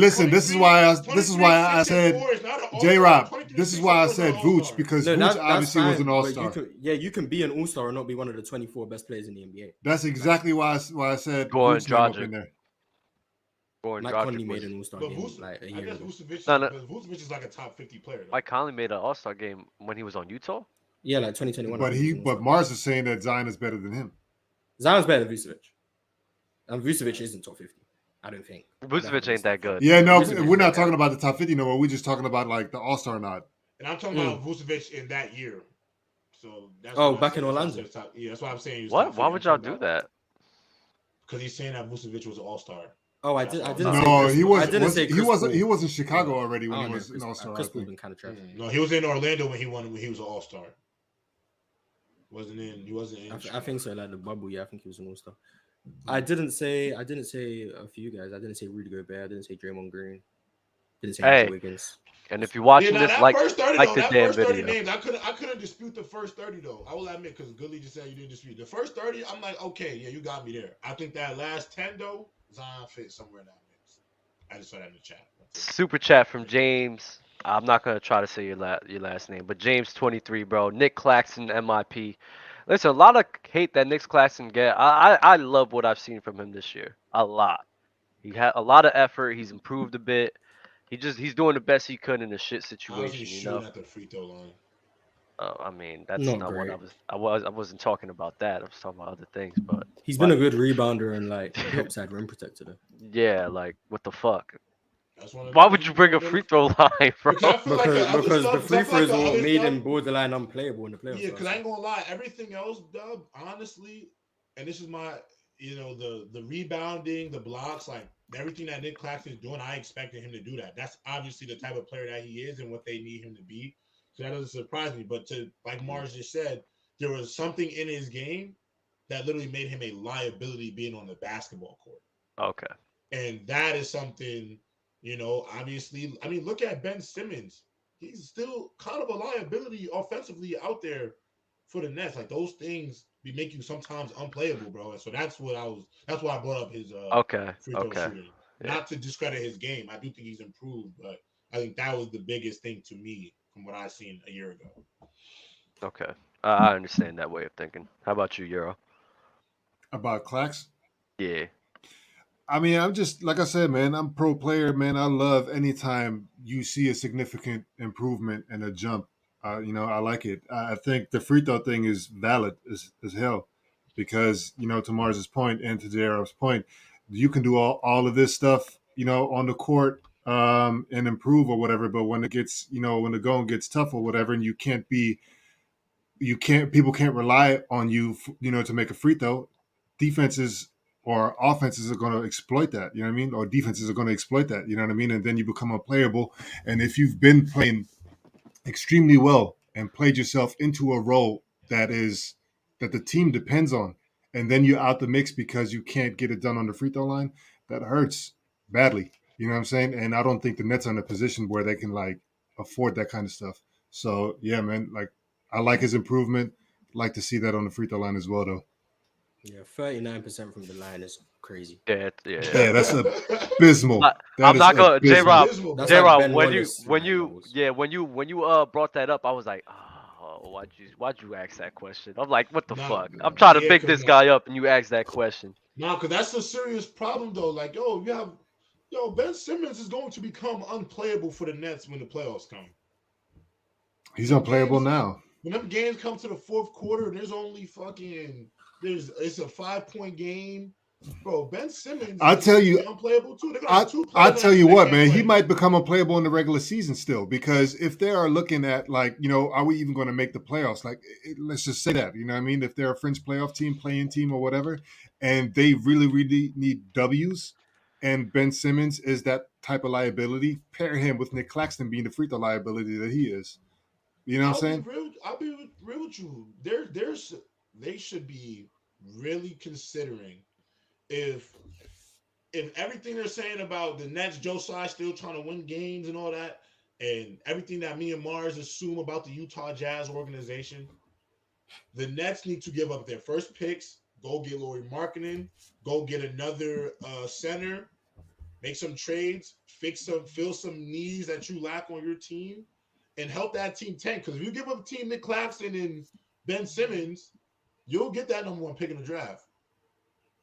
Especially if you don't got no James superstars Wiseman. around. Take James Wiseman. You know what I'm saying? Like, let me ask you this though: who do you think, like, who is a player that's good enough that can actually help the Nets win? Right? Who do you think would actually be willing to want to play under the rule of somebody like Josiah and Sean Marks with all of I ain't gonna The lie. way If that they've that's handled Anybody. all of this I drama. don't think anybody wants to be there actually. I ain't gonna lie. I agree with that too. I wasn't on the show when y'all talked about it, That's obviously, been so the I don't Knicks' want to get problem. put facts. About I agree with ownership, that not too. people not wanting to go there because of ownership. Because Yeah. because there's not for whatever reason. But the thing is, like, they talking about the culture. They're talking about, what I mean, just the feel of it all. Is like, why would I go there? Like, what I mean, that's a storied franchise, of course. What I mean, it's one of the cornerstones of the league.